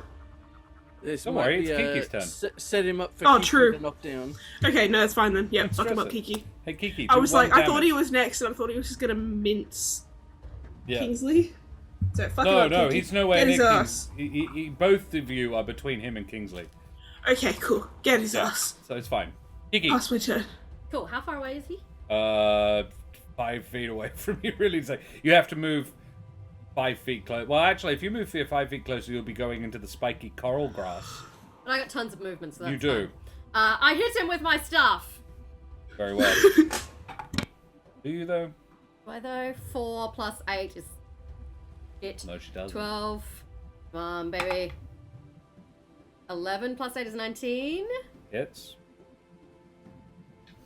How do you do? I put Use my- Kingsley. I put the end of my Use staff. Kingsley. Much the same way that you evolve a Magikarp, you beat other Pokemon to death with it. Oh, Beat a no, motherfucker with another motherfucker. I grabbed the eel and... Yes! Throttle him with his own heel! Incredible. Beat a motherfucker with another motherfucker. I'm like whipping him with this dead eel corpse. You do that. For one remaining solitary hit point he had left after Jess was done with him. I was like, he's got 5. How much do you do? Oh, that's very funny, actually. Okay. Yes, you knock him out. And because he's not a person, he just dies. He dies. You kill Captain Grimscar. And he drops to the ground. Yes. And the room goes calm. Indeed, the coral on the walls starts to glow. And then Kingsley's My- like, shit, Kingsley! Yeah, Milo's gonna immediately drop to the ground and run to Kingsley as well. I had rolled like 2 death saves. Should I stop there if they're running over? Or I'm stabilizing this bitch. Yeah. I think there's one of you has magic. One to of heal. us is. Not this Not one. it. She doesn't have magic to heal. Yeah, I don't have healing magic, man. No, she's a monk. I'm gonna cast Good Berry, shove one in Kingsley's beak, and just do this. Yeah. You've absolutely done this before. Oh, it's my favourite way to use good berries, is shoving them into the unconscious mouths Num of num my num friends. num num. I think Kingsley's eyes will sort of flutter back open and just He has shoved 3 more Good Berries in your mouth at the same time. and just kind of weakly push your hands away from his mouth. Doesn't work. You You eat these Good Berries. You cannot. He'll Milo eat them. cannot be moved. I'll eat them. So 4 healing. Milo damage. cannot be moved. I love Right, it. He'll take the 4 and sort of sit up as he swallows all of them with a grimace, and then. All right, so They're we salty. did actually get him. Yeah, Yes. Kiki got he's him. dead. with his eel. Okay, good. And I think Um, he'll walk over and what is it? Actually, wait, no, sorry. If you were about to say something, Kiki. I was gonna say, I'm gonna go get the vials. Yeah. Yeah, I was gonna Milo say- is not letting Kingsley stand up. He goes to stand up to walk over, and Milo goes, "Don't even think about it." Kiki goes over, picks up the vials. Kiki reaches out, and one of the vials. So the vials are actually sort of held on sort of little loops of leather strap on the hilt of the blade that he was holding, which is quite an unpleasant vibe you're getting off this blade. but it's hard to say whether or not it's the blade or it's the the vials on its hilt.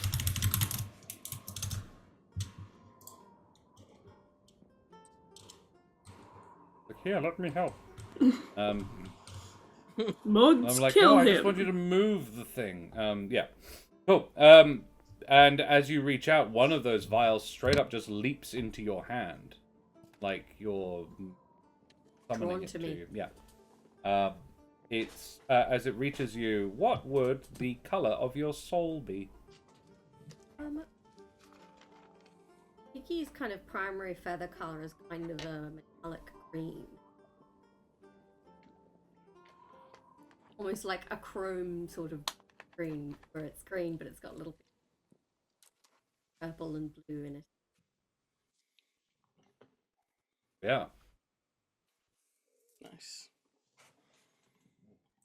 Cool. Does he just have the 3 on him? He has 4. Okay. I presume one of them probably belongs to our friend Aravis. My uncle, Aravis. So there is a pile of rubble at the far end of the causeway, but you have not seen Aravis. Kiki's kind of gonna look around and then shout his name really loud. Oh, A bird claw emerges from within the rubble. Milo's ignoring Kingsley. Sorry, babe. I'm gonna go dig my boy out. That is fine. I think that Kingsley is actually relieved as he takes the opportunity to stand up now that Milo is not preventing him from doing so, and prestidigitate the water off himself. Okay, better. Now, and I think we'll actually walk with purpose first over to Kiki, who has the souls. And I'll kind of hold them out so they can leap. Yeah, and I think Kingsley will hold a hand out for one of them. I think he would probably recognize it by sight. Yeah, you do. It's not so much that you recognize it by sight. As you reach out for it, it leaps into your hand. What color would it be? So his is also primarily green, but it is a like a bright, super verdant green, like forest in sunlight green, with some of his signature golden sparkles through it, but almost entirely so, entirely green. And I think that as quickly as possible, would like to just reach out, uncork it, and drink it, if he can. And with that, almost draining down him, the color returns to Kingsley. Oh, excellent. Kiki'll drink hers too, and then kind of hurry towards Milo and Aravis to return. Aravis is sort of brushing himself off with Milo's assistance. And Mage Hand's assistance, Mage Strider. My sincere gratitude. I really need to stop having my ass saved by you. The biggest hug. Yes. Hello, young friend. You did well. You really did do very well. That one was a nasty one. We will talk more of this when we. They get back broke to your boat. Art. Really bad. Like a That's billion good. cannonballs. It might be a little difficult to pilot with just the 4 of us, but you might have an upgrade waiting for you when we return. Oh, there is a pirate ship. I'll get you another one, a better one. Yeah. That one. Milo. I do think if we have a moment, Kingsley's going to just sort of while all of this is being said, quickly pull out a bit of parchment and start writing as much as he can about, in shorthand notes, but about everything that happened here. As Aravis takes the vial from you, one of the two just sort of leaps from you to him, and he catches it between his claws. And I think Milo would probably be the one to notice this. His soul glows a soft purple lilac, the exact color of our Loanese eyes. Aww. Milo doesn't super say anything. it's- He it's just totally smiles. platonic, but yes. You can be soulmates and not in love. It's asexual love, definitely. Yeah. It's not. It's asexual, not A aromantic. romantic, yeah. Yeah. Okay, fair enough. Yes. And yeah, Just sort of Milo's massively just physically incompatible with each other. I don't think they could anyway. But, that too. They're I don't know if non-sexual Dragon and soulmates. Donkey could make it work. yes. What's the phrase? The heterosexual life mates. Life partners. Yeah. And yeah, Milo's gonna look at the one soul remaining and just kind of Color. and hope it jumps to him. It does. Funnily enough, How it is funny would also it be green. if I said no? Nah. That would Yeah, I'd green. shit myself. But it's more of it's like a dried up brownier moss green, Yeah. and I like to think it's mottled with like the oranges and browns of autumn leaves. Yeah. That's it. And he's gonna drink that one down. Yep. And Love grayscale fades. Wax on, wax off. You failed better. Trying to wax it off. As you wander, I presume you make a move to leave. Do you want to loot that body? I or... want to loot Grimscar's Oh, body. yes. Absolutely. We're taking his stuff. We earned it.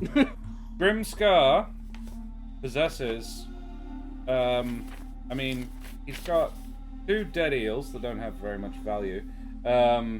He is technically wearing studded leather. If any of you want it, it would. He's about Kingsley's size. I'm just checking. Yeah, I mean, technically, that brings me to 12 AC. So studded leather. Yeah, Just sort of like, well, it looks pretty boss too. Like it's a pirate's outfit. So this is very I much think he was- your aesthetic is changing. I think, yeah, he's looking at it and is fully just sort of, I think his eyes go back to can make this the work. tattoos on his hand and the tattoo on his arm. He's like, all right. Bad boy Kingsley arc. That's it. Gonna start a pirate themed Milo. star band. Make an investigation check if you want to find anything more than the leather, though. Oh, and the sword. Milo technically count as undried studded leather. Crit fail. I find nothing. Oh, You're definitely I'll studded do leather. the same. bad. True. What are we making? Oh, wait. Investigation. Investigation? Inspiration. Nat 1, I'll also burn my investigation. Investigation, inspiration. Inspiration. 19. Huh? Okay. Wait, I'll add my D4 as well. I also burned my D4. I only got mine up to a 17. 23. All right, 23 from Milo. Kiki tried to crit. So 23 from Milo, and how much? Sorry, from Kingsley. A 17. Okay. Kingsley, you get, you pick up the blade. The blade doesn't call to you so much as someone else tells you to. Go and check that out. You hear in your mind, X-Blade, anyone?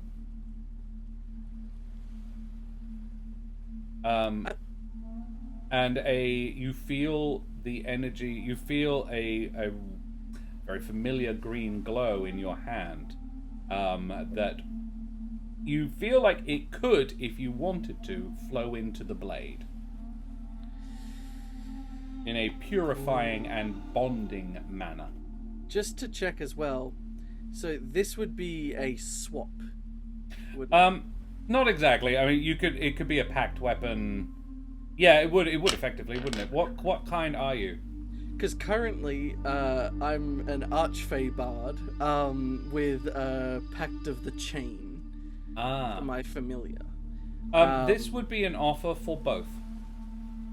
You would be being allowed a second pact. You would only be allowed to have the very basic level abilities of the Pact of the Blade, but you would be being allowed a second pact. Gotcha. Yeah, no, I think in that case he will fully just, I think, actually, rather than just allowing it to happen, will sort of try to push that green energy through the sword. You do, in which case, you acquire the Infernal Tide Blade. You acquire the Purified Infernal Tide Blade. This is a longsword that you can use with your Charisma modifier.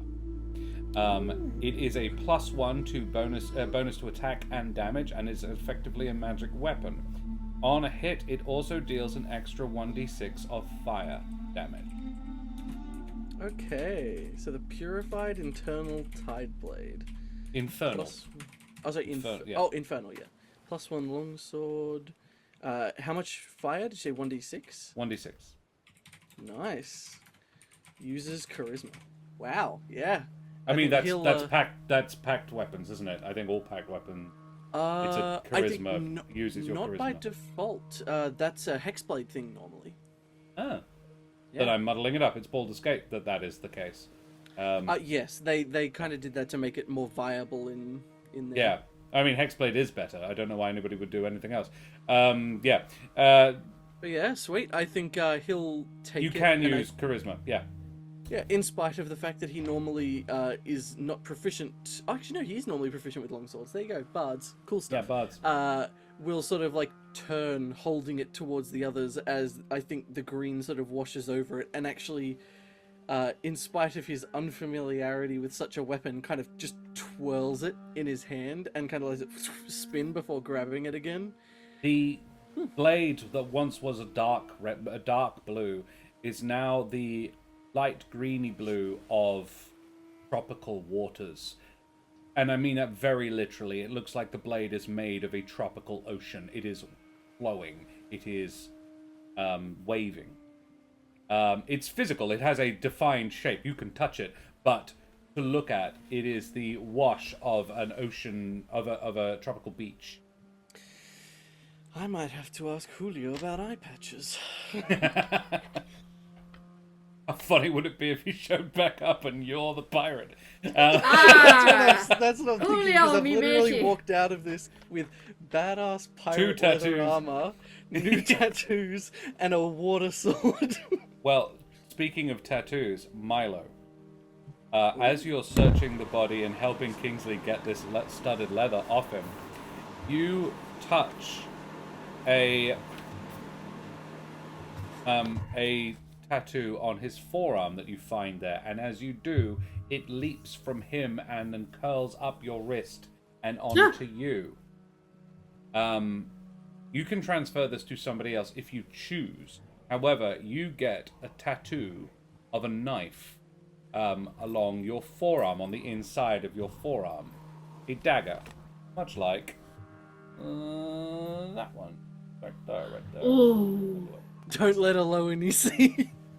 Why? I mean, she gave him his first tattoo. She won't Yeah. mind. Oh no, absolutely. I was just having a You'd be laugh because I proud was of like, me. "Ooh, it's all occult symbols and animals." And he's like, "Yeah, I came back from my adventure. I got another one. Got a It's knife." So this is a concealed carry tattoo. This is an assassin's tattoo.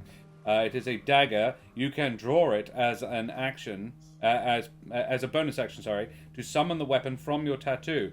It is a D6. It is a 1d4 dagger. It is magical, but it is not a +1 or anything like that. You choose the weapon you can summon when attuning to the tattoo. It's a dagger in this case. Sorry, that deal with it. He chose it. This weapon is considered magical for the purposes of overcoming immunity and resistance to non-magical attacks. When the weapon is dropped, it disappears. Wielded, it disappears from the tattoo. So at the moment, you just have a set of. It's a tattoo. Well, it's a tattoo, and it has the knife, and it's got a rope encircling it. When it removes itself, it would just be the rope. When you pull it off your arm.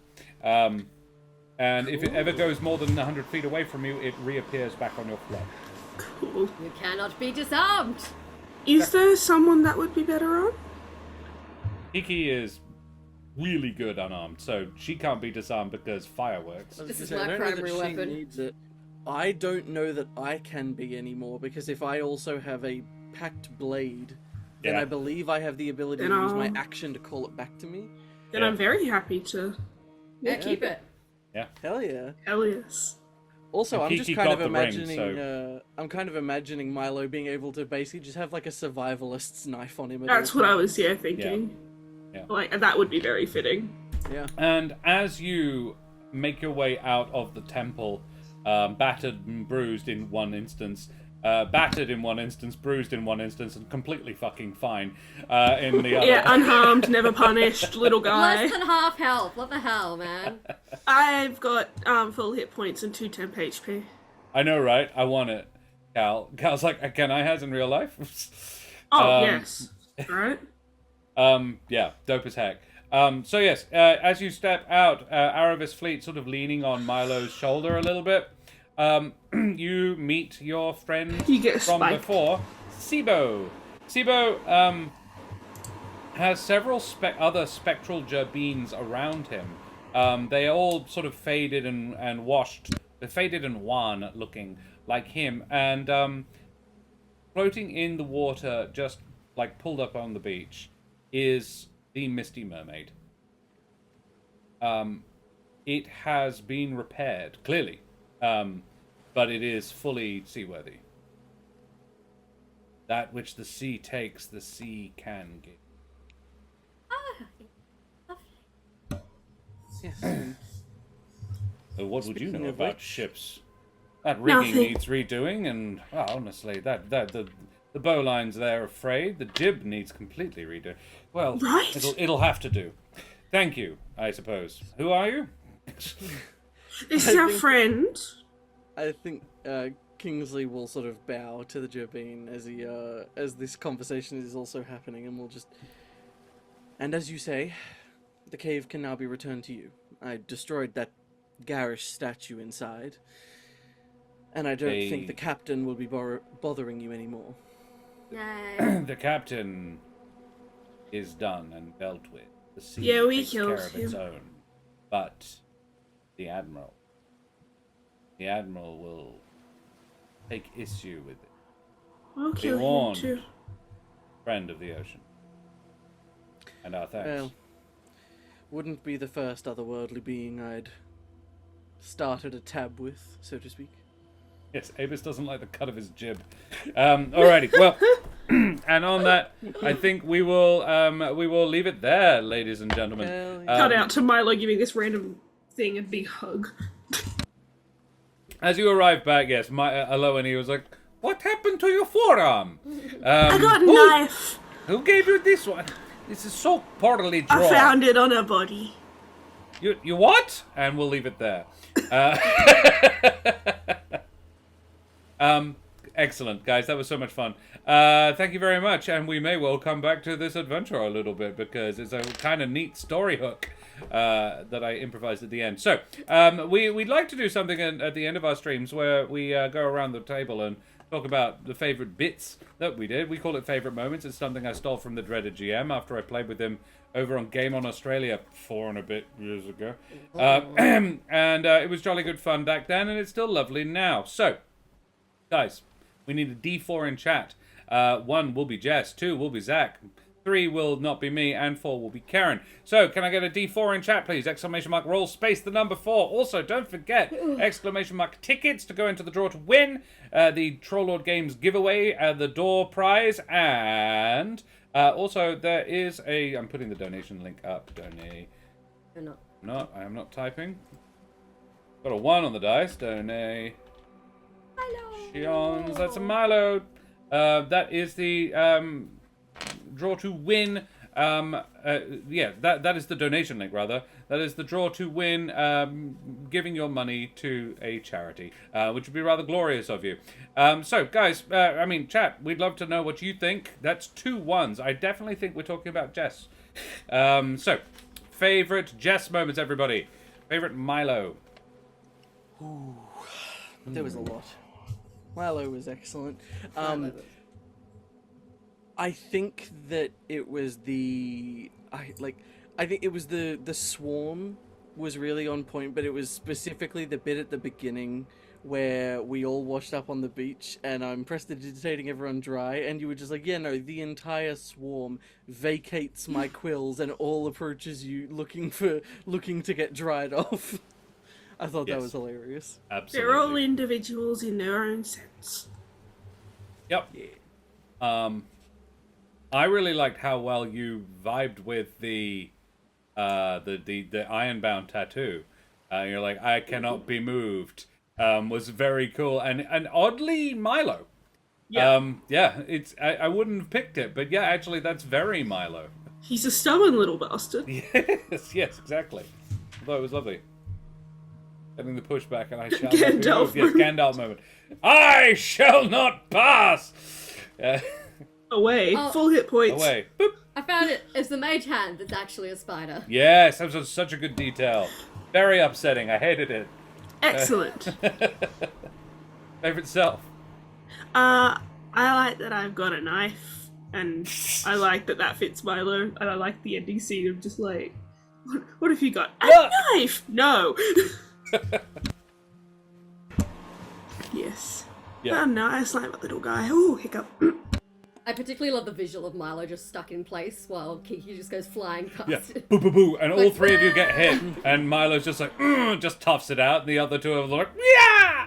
Milo watches the two fly past him like, don't need to be It over was- dramatic. It probably felt rather like sitting at Wimbledon for him, because the entire combat was just bounce, bounce, bounce, bounce. So many Eldritch blasts in play. Everybody was being yeeted every which way. Push that guy back. Yeah, I had fun. excellent. Alrighty. Well, that's the lovely jest. Let's talk about somebody else. Can we get a D3, please? A fwee.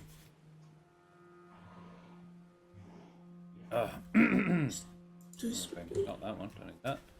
Oh, I'm going to be able to turn off so many Tabs. tabs. Oh shit! Oh, we've had We a donation. have topped 3/4 value. 1, That's a 5, 4, 3. 5. It's me. That's a Kiki. Kiki. Favorite Kiki moments. I'm going to jump in straight away, throwing the backpack full of fireworks. Love it. Look, Yeah. I burned all those hit dice to save them. I was going to Might use as well them. Yeah, use it. that's the big one I've got. It's bro, the whole bag of fireworks in the mouth. Put him through a firework? No. Not. Nope, all of them. Get him in there.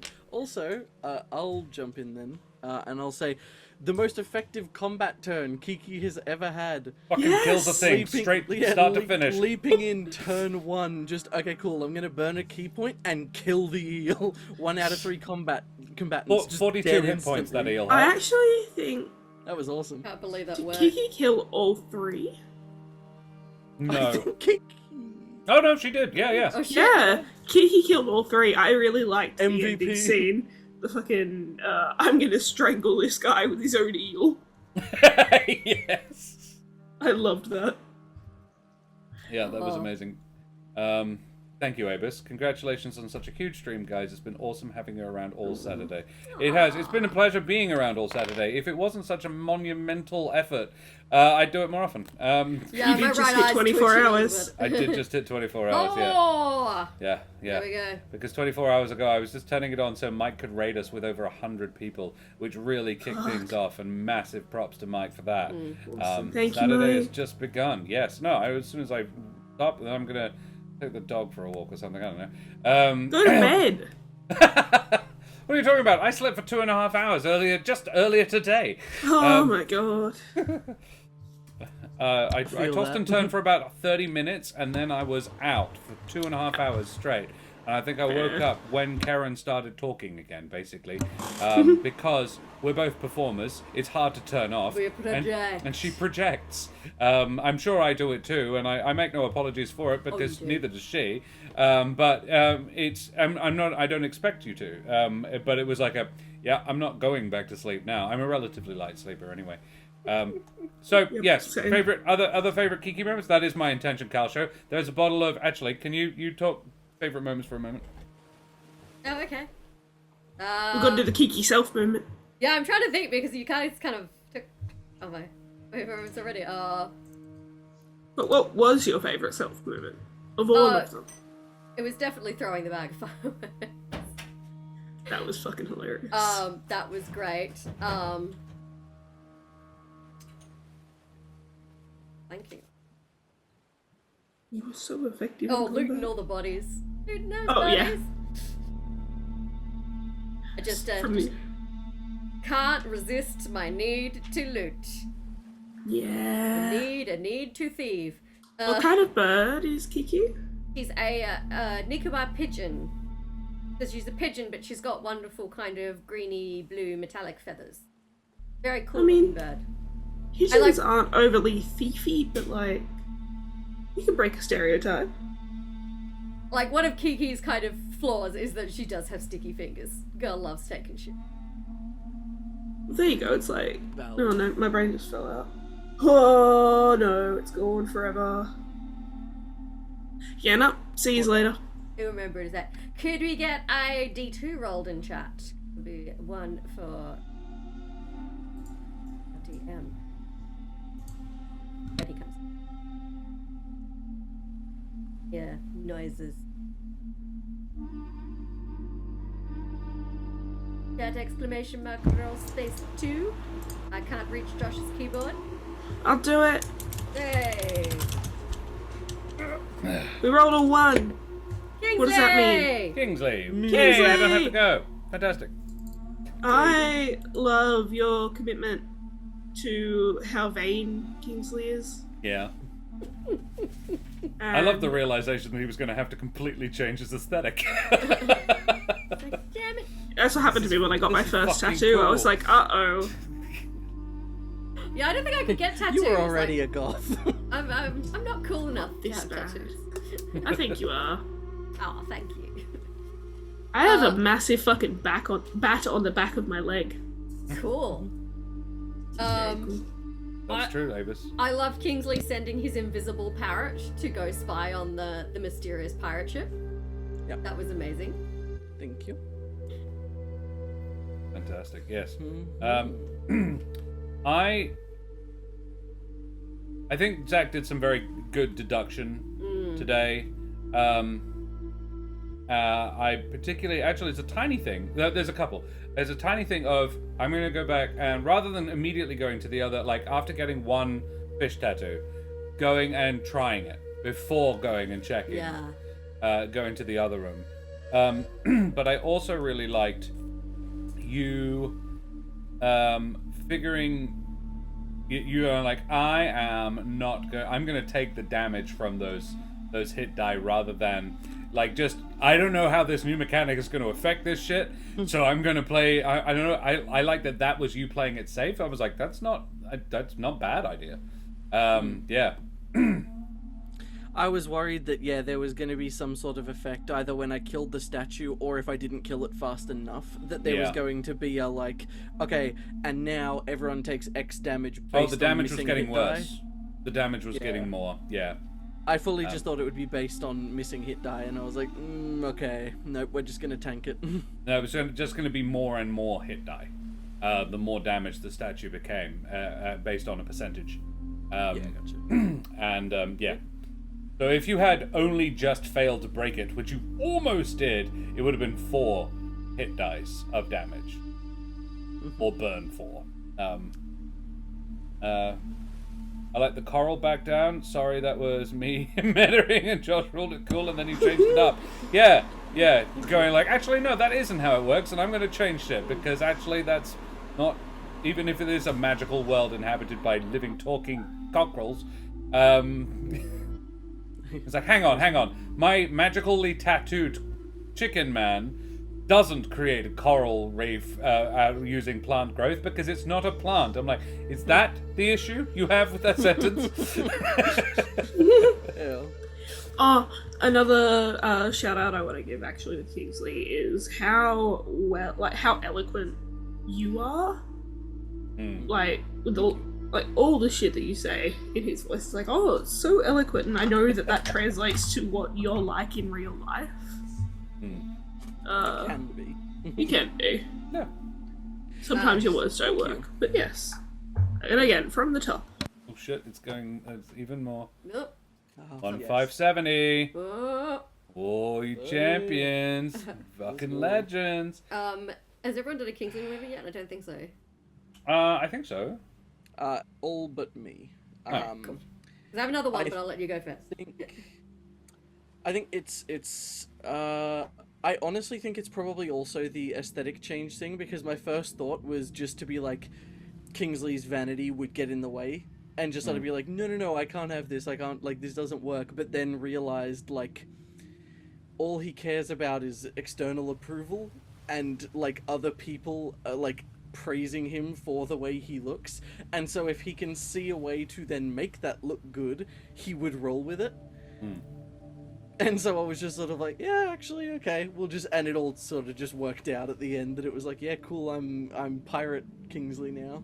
And is That's the fine. definition, I think, of I have a mild issue with the phrase "it's what my character would do," because you can stick to your guns of what you've decided your character would do, or you can look at the situation and change what your character would do based on the situation and go, yeah, but that's also really cool. So could my character change? Find a could way my to character justify it. find a way to be different and be and I always I like both are totally legit ways to play. I absolutely support both, but I favor absolutely as a storyteller the second option. Yeah, no, absolutely. It's very cool, and not actually a moment because I didn't say it. I still think the second verse, same as the first, was fine. I think Yeah. that was cool. I had forgotten the actual phrase I was going to use for it, which I wish I had said instead, which was just that I was going to give him the once more with feeling. Oh, I like that. Amazing. Once more with feeling, yes. Microbarrels, don't you worry. Karen and I will be back on Tuesday night, I expect. Probably, yeah. If we're not absolutely fucking burned out. We'll have Monday off, definitely. But Tuesday, in fact, we've got dinner with my brothers on Monday night.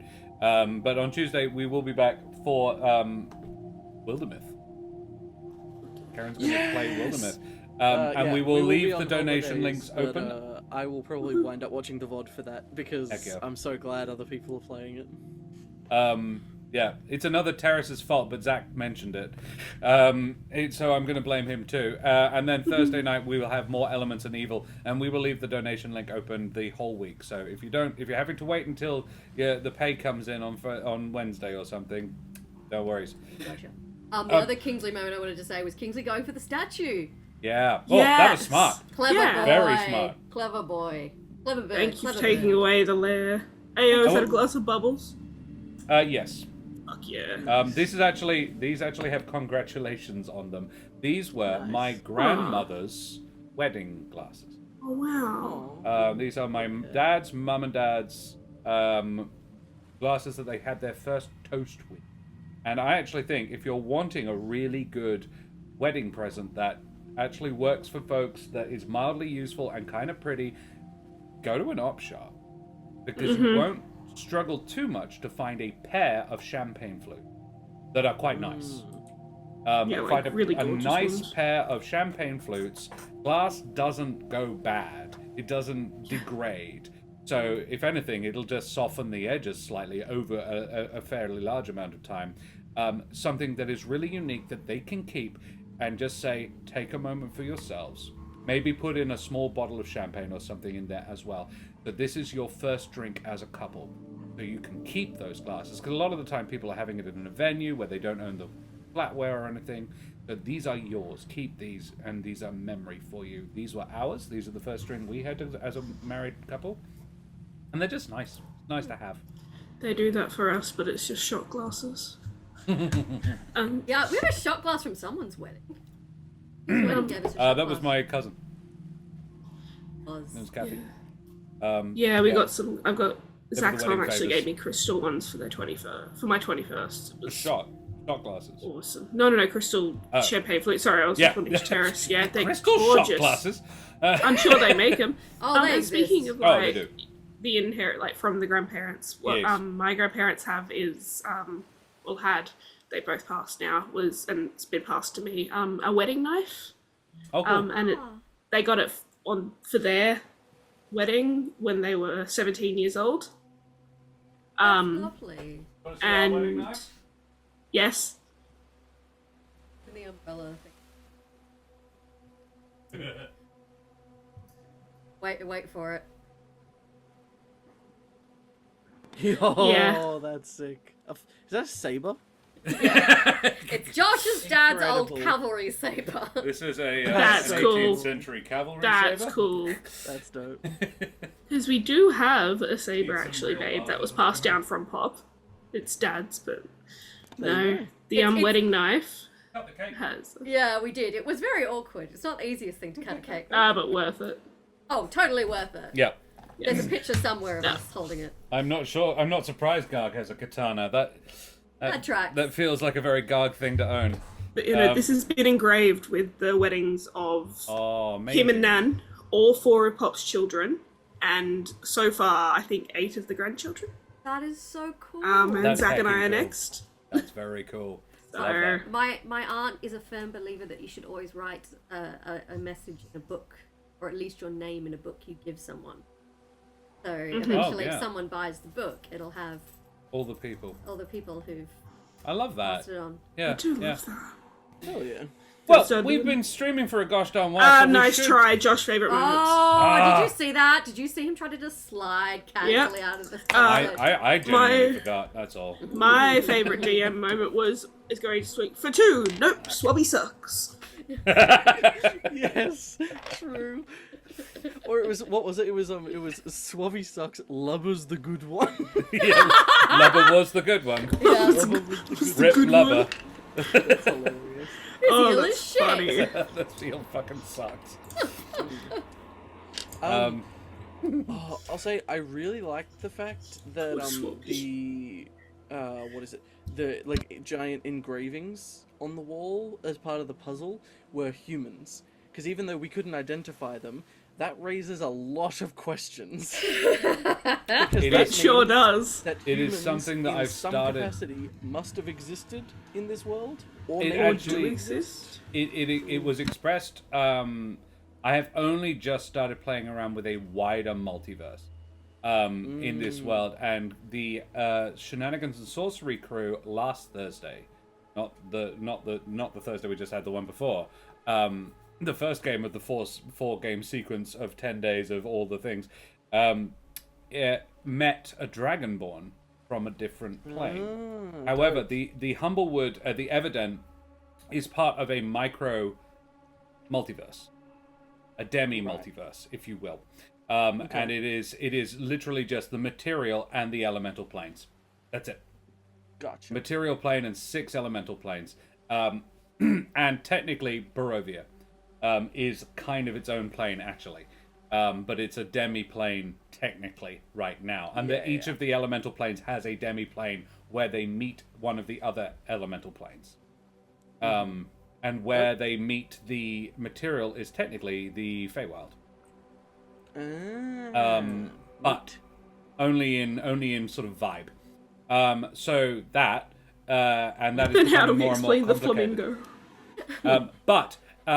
But it was recently mentioned. Terrace, you were there when Rabbit, Aoife, and Nicodemus were discussing with the Dragonborn Adalinda, who an ancient copper dragon had to expend a large amount of her power to push her granddaughter, this copper dragonborn, into this plane to retrieve one of her newly hatched eggs. She doesn't know, as in the ancient dragon doesn't know how the egg got here. And Ada did mention that this plane had been sort of closed off to the rest of the multiverse. For over 1,000 years, there was a cataclysm that she mentioned. However, there is an elf teaching at the Avium, and there was, about 6 months ago, I think he was bronze, dragonborn, living in the swamps outside of Winnowing Reach. Right, so they're not entirely like unheard of. It's just The kind occasional magical mishap winds up with somebody coming here, and the Interesting. occasional person gets fucked off somewhere else and knows not how or why. But getting into or out of this demi multiverse is hard. So, yeah. The lore deepens. The lore, it doth Yeah. deepen. It's almost like Josh is preparing to go beyond the next stage of the larger narrative. I don't know, not a doctor. Never ends.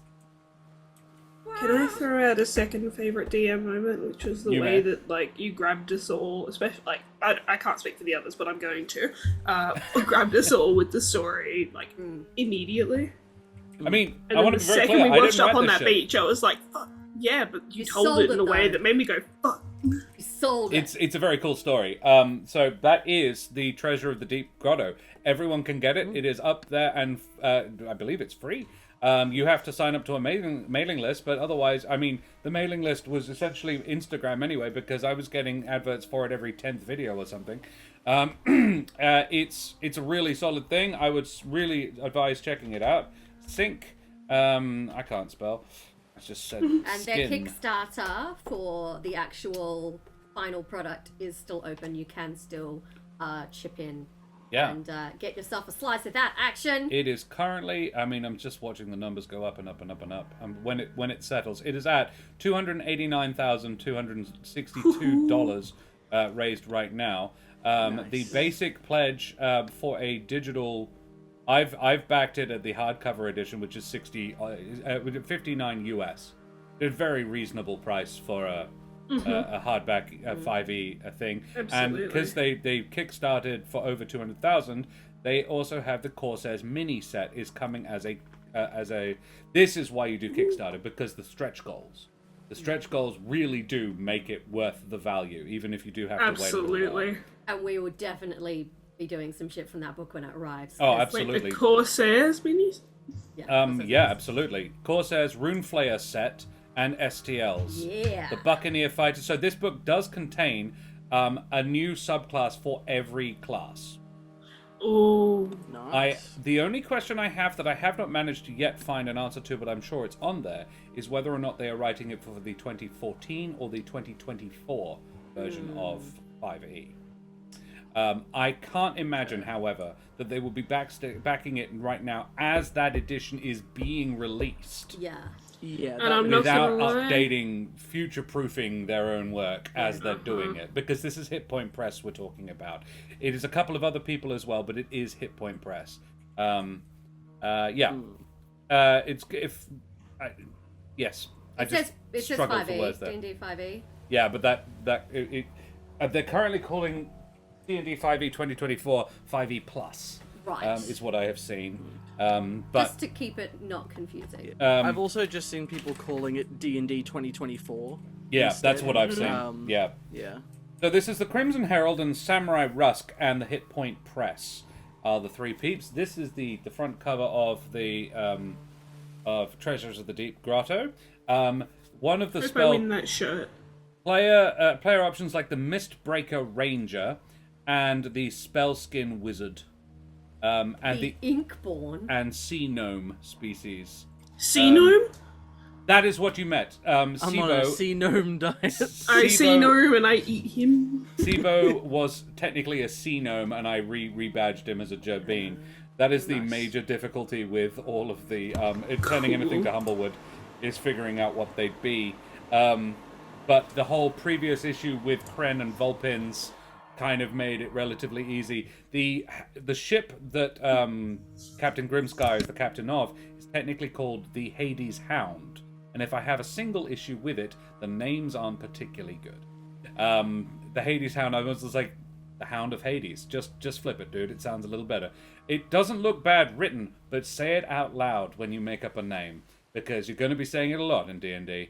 And Hades Hound just hits the ear a little wrong. It's just a little bit hard to say, whereas the Hound of Hades works just fine, which is why 3 Vulpin heads. Hades Hound. And that is the picture that you can see. Boom. There you go. There's another. Manifests in chat. XCat, hey! Good Hey. advice. What are we talking about? Presumably about saying names out loud before you name them. Yeah. Do that with your children as well, first, middle, and last, and then just Yeah. first and last, but also with Say it all to- their titles. Say it to a few immature teenagers. See if they giggle at anything. Very important. Yeah, that's that. Oh shit. 1610. You bloody champions. Thank you, champions. So guys, we will go.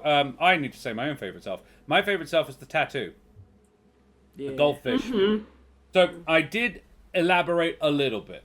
I added some liked it. flavor to they give you the basic, and I added a little bit more detail.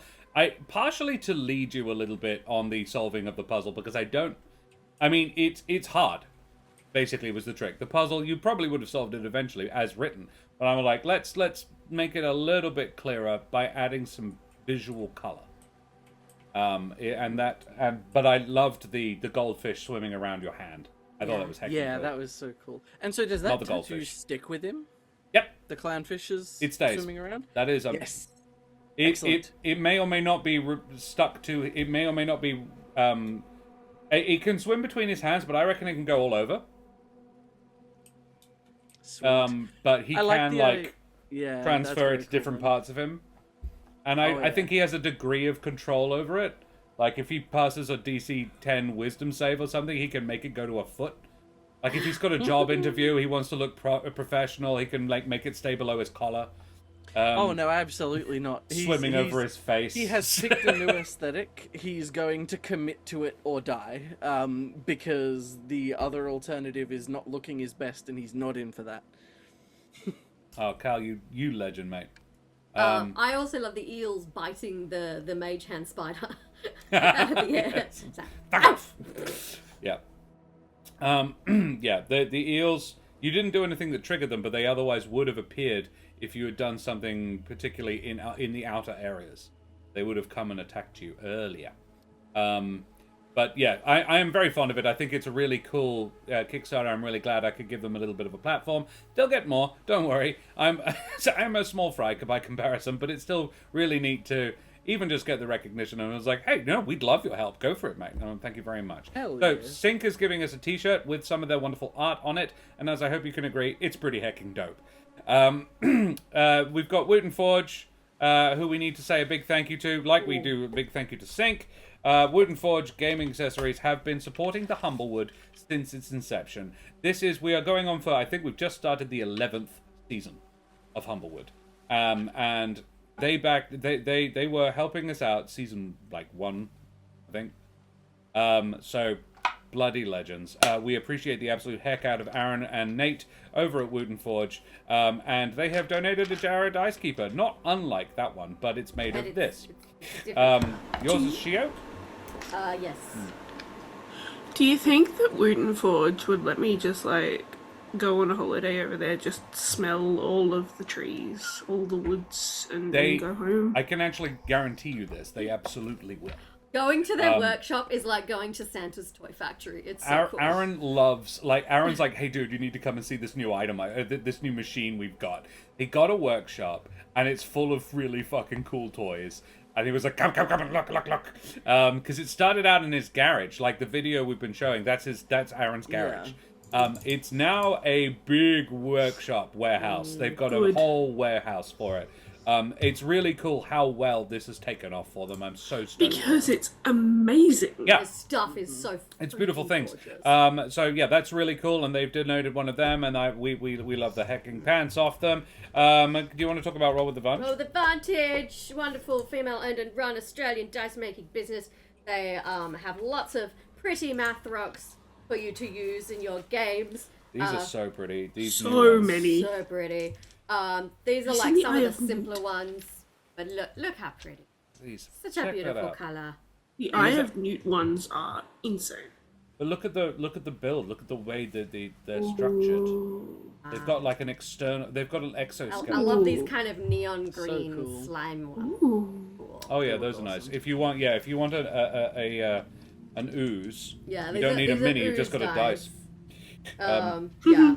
So yeah, they've sent us lots of gorgeous dice, including these cool. Those are so cool. They have honeybee ones. Yeah. Like, Honeycomb. Nice. Yeah, that is actually what they are. They're honeycomb. yeah. They're very cool. They all come in. Some of them come in They're a these bit beautiful. bigger. They're a bit bigger. They're bigger, so they're in these slightly bigger, soft, fluffy sacks, and then the other ones are in these beautiful black velvety sacks. Velvety things. Velvety Yes. sacks.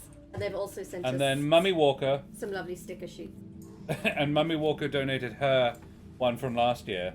Mummy the pirate. Penny Dreadful in chat.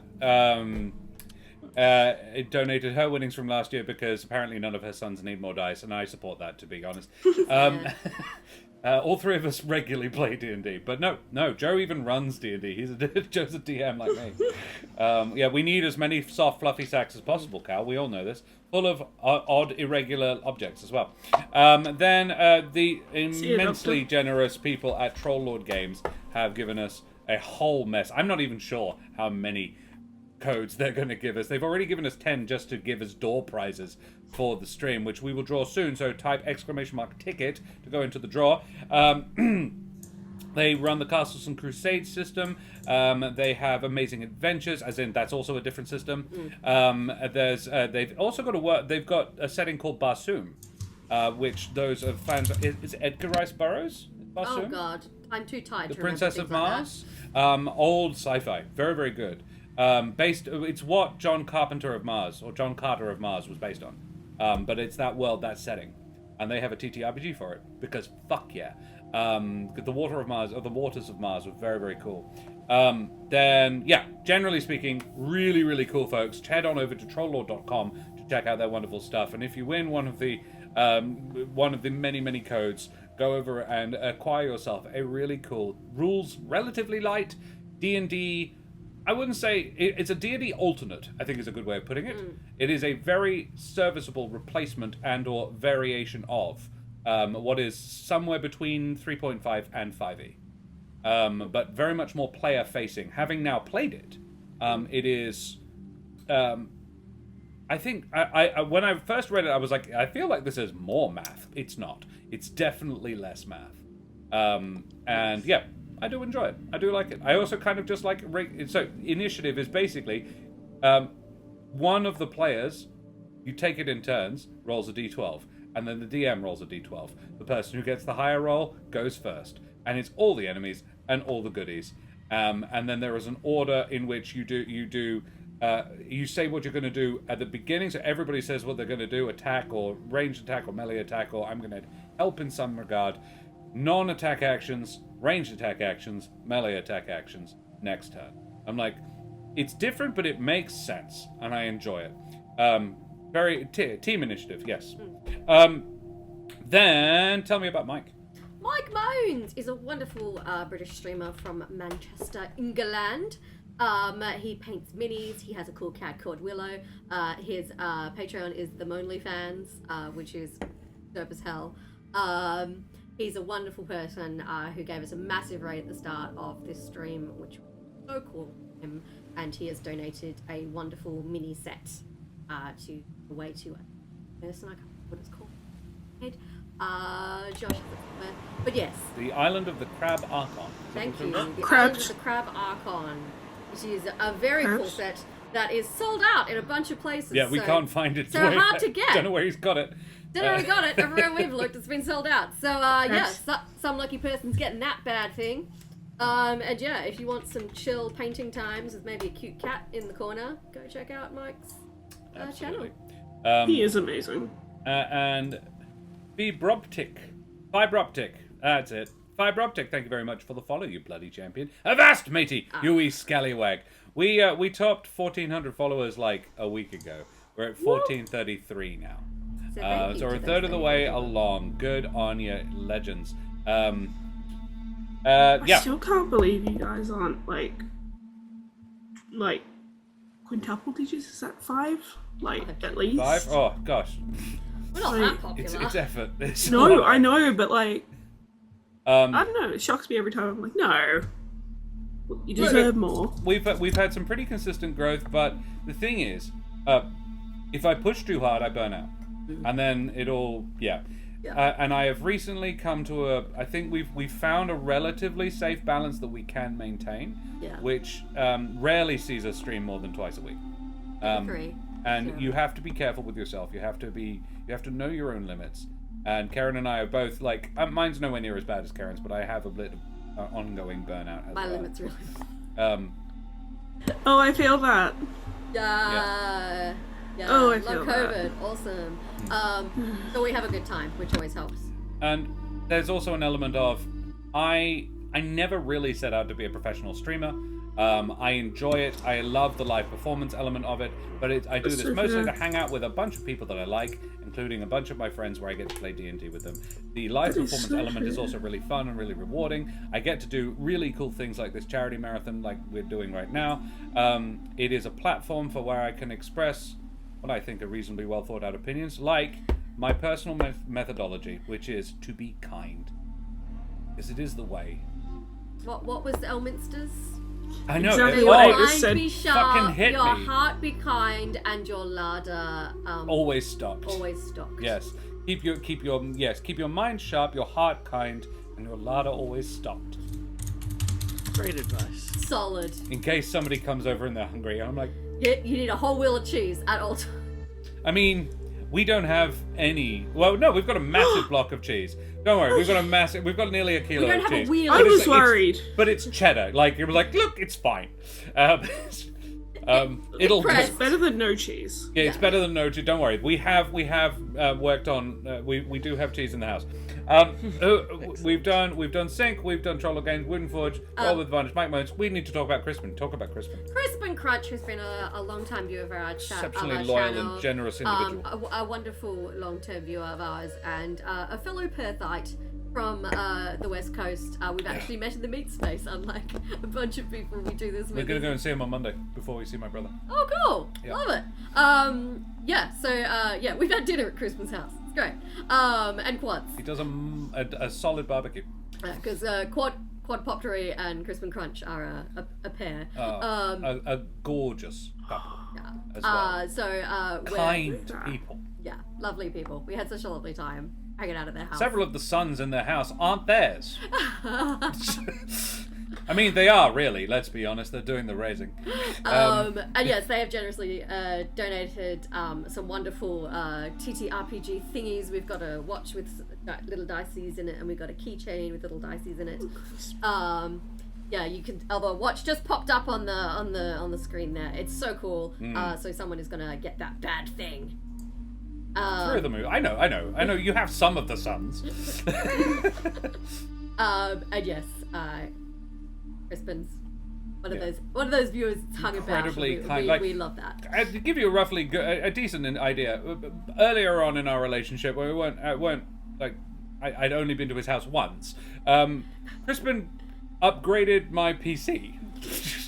I have a much better graphics card because Crispin's like, I don't need this one anymore. You want it? I'm like, I mean, sure, thank you. And then when I installed it and it crashed my system, he spent 3 hours on the phone with me fixing it. Because he's a Very legend. Zach-core. Yeah. Very Zach-core.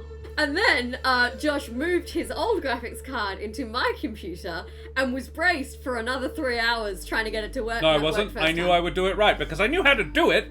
I did it kind of to prove to myself that I was like, no, I know how to do this fucking thing. And I did, and it worked. Crispin is the best Crispin. We love you, Crispin. I'd stand with that. Yeah, and Karen and I are kicking in a couple of presents as well. So that's what we. We bought these in Thailand. They're little dice erasers. That's the other thing, guys. When you go to Thailand, what was it called? Mr. DIY. Mr. It's DIY. basically the reject shop Okay. of Thailand. It's amazing. Fucking I'm solid. So putting good. that in our chat. Yep. So Only I one want of two dice Crispin erasers. Harrises worldwide. Damn. Oh, there you go. If people want to stalk you, you've really given the game away, Sorry. man. And our other giveaway, and we've got some stickers and stuff of the channels, emotes and things. Yeah. But this is the other big one. This is the Humblewood Tales DM screen. It contains. pretty.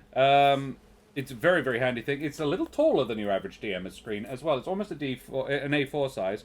It's got a quick NPC name chart because DMs always need that. David Davidson to the rescue. It's got the Humblewood currency on it. It's got shops and stores. It's got like a map of the Alderheart. That's what it all nice. looks like in there. Then yes, the Humble calendar, the Humble Scratch cipher. So it's got the written language, which is exactly the same as our written language, but it's basically you can make all the shapes in our alphabet out of bird claws. Is the cipher.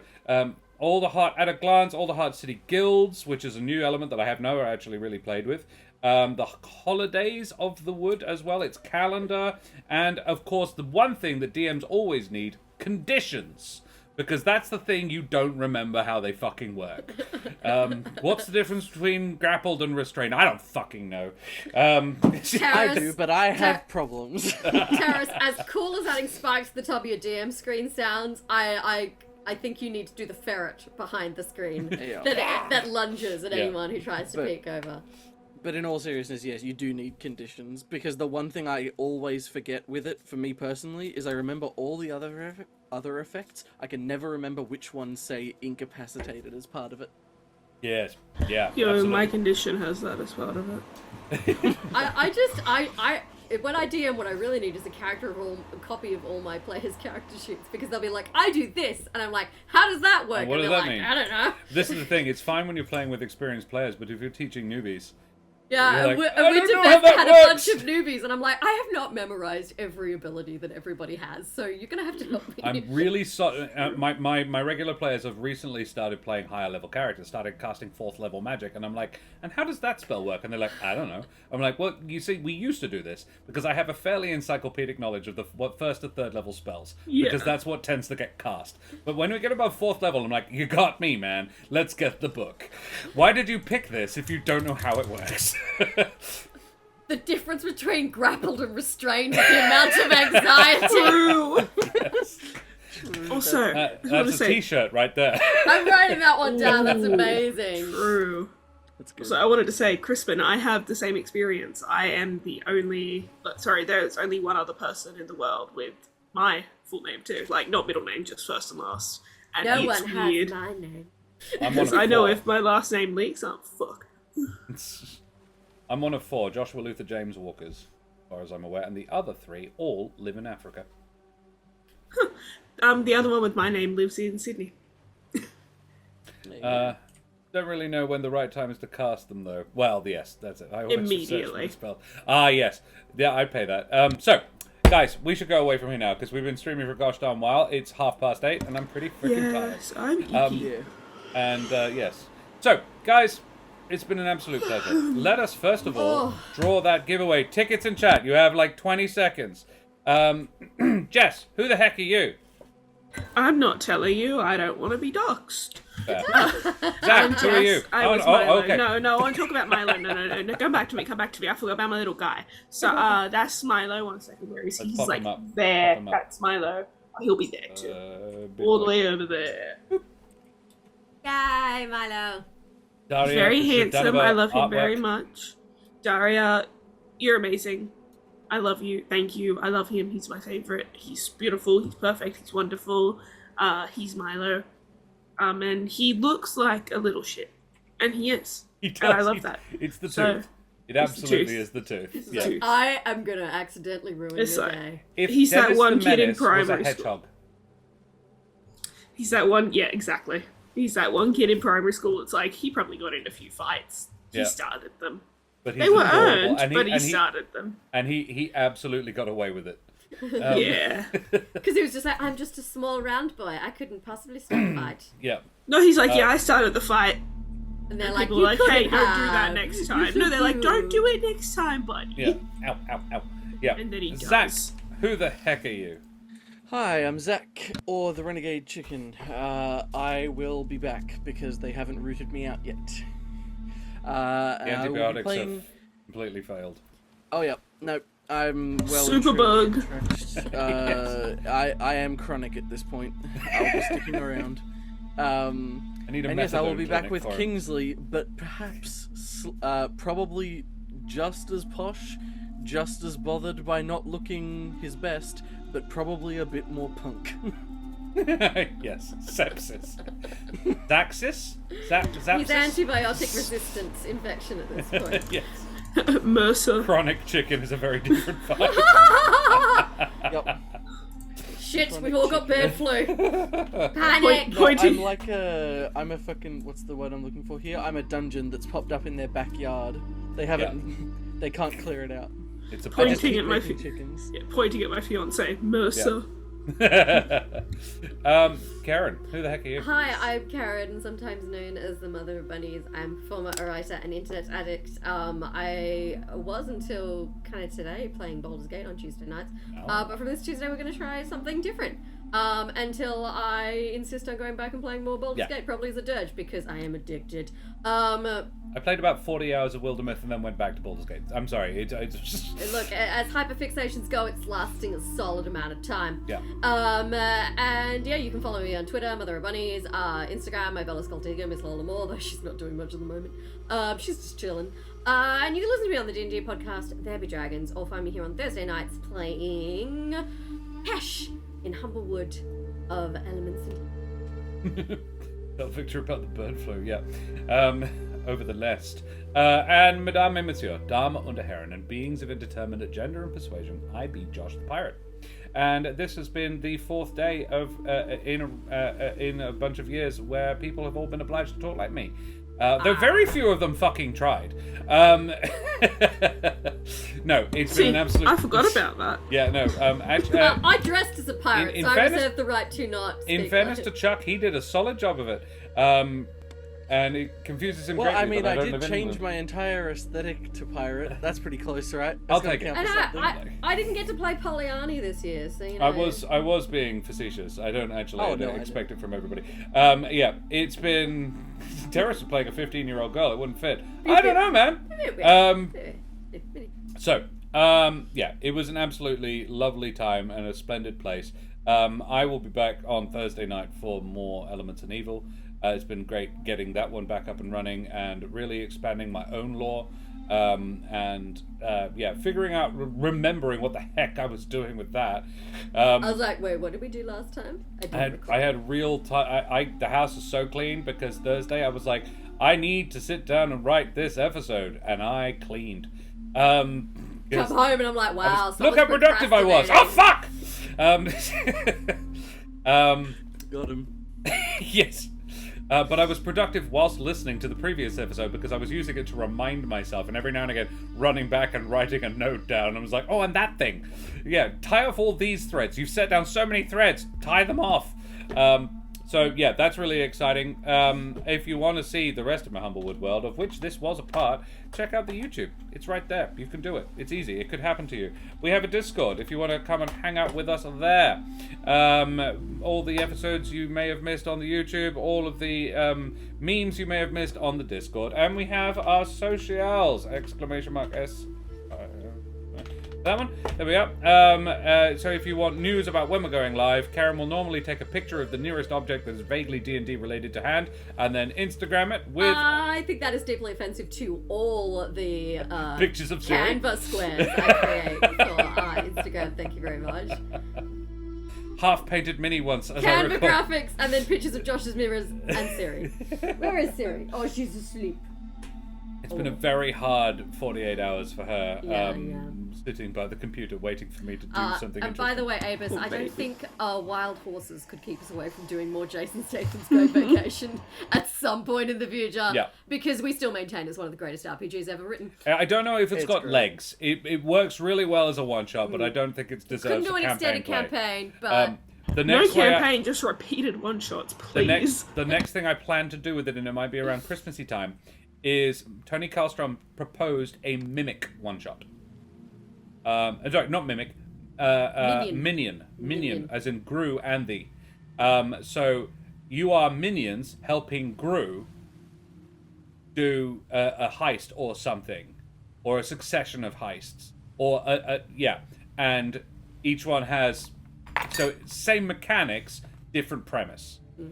I think could be quite fun. The only problem is children's movie minions allowed to say fuck? Oh, no, absolutely they're allowed to say fuck. Okay, good. Yeah. They would have to be able to speak. They can't go "Paradu." They can't really do that because it wouldn't translate very long form. confusing. Because they're the main characters of the story. Yeah. There isn't a human to bounce off. It's just Gru, and he's not always there. So, yeah, that's kind of what Tony wants to do. I don't know which one of us will wind up running it, but, yeah. Tony went and built this whole system. He worked out the mechanics and everything, and I said, you know what? This. And he was like, You fuck, could that use would be Jason actually really good. Statham's Go Vacation. I don't know if he necessarily agreed with me, because he'd done quite a lot of work. But I reckon my idea is as good. So, let's draw that Yeah, giveaway. If I can find it's that one. That one? Yeah, there that we one. go. Okay. Alrighty. Close the giveaway. It's giveaway. done. It's done. It's drawn. Tony Karlstrom, speak of the devil and he shall appear. Hey, Tony. We have summoned him. Tony. But we've got 2 to give away, so let's click that button again. Penny Dreadful. I'm going to draw it again because my mother has absolutely no use for a Troll or Games voucher. Hi, Josh's mom. Turbo KKV. Turbo KKV. Turbo KKV has won that twice. Ooh, So I'm going to crack another one. Times 2 on Turbo KKVs. Yes, we will be distributing those vouchers through Tony. your messages. And yes, your mum is still listening and says yes, please do it again. Thank you for typing it. I appreciated it. Yep. But That makes us not look like assholes. We correctly intuited the outcome of this situation. Hi, Josh's mum. Well, if she Hi, doesn't want the dice, Penny. then she doesn't need a digital download of a game she's Hello. never played. Oh, okay. Let's end this stream. Right, yeah. I need to lie down. Yeah, we'll be back Tuesday night. We'll be back Thursday night. We'll do the draw on Thursday night as well. Yes. We will. No, we won't. No, we won't, because we won't necessarily know if everybody donated. Who everybody donated. We can always add to it. Yeah, well, But we'll work it out. yeah, we'll work it out. Probably, maybe. We'll see. Maybe if I'm drunk. We're 11. very sleep deprived. We'll work it out. We need to find somebody to raid. Oh my goodness, we do. We have 2 choices. Okay. We have the Kilobits, who are doing RimWorld, which I don't know what it is. And we have GM Workshop. it's a like colony sim game. Ah. You like crash on a planet. You have to try to build up a. Well, given base that while you get Karen, attacked by stuff. given that Karen finished, Baldur's Gate today, I think dropping a raid on GM Workshop, who is playing Baldur's Gate, and is a bloody legend, it would be a solid True. use of our time. So Let's Thank go. you, Watchful Wizard, for all those hearts. that was It very very kind pretty. of you. Alrighty, so we will Thank you. drop a raid on GM Workshop. Tell Rackham where you came from. Show them the love like we always do. And we will see you same bat time, roughly the same bat channel. No, same bat channels, roughly the same bat time on Tuesday night for some more. Well, for some We'll do some Wildermyth. Wildermyth. It's gonna Fantastic. be a change of pace. I We're will here for it. absolutely be going back to watch the VOD of that because I love that game so much. I want to He see how does. you guys enjoy it. He It's does gonna be it. weird so not playing good. Baldur's Gate on a Tuesday. We're gonna have to see what True. that's like for me. Yes. Alrighty. But- Love your faces. Thank you all if you Love so, you sneeze, so guys. Yes, bye. bless your hearts. Thank if you you. sneeze during this video, bless you. Peace out. Say goodbye, everybody. Goodbye, everybody. Happy Bye-bye. Talk Like Josh the Pirate Day!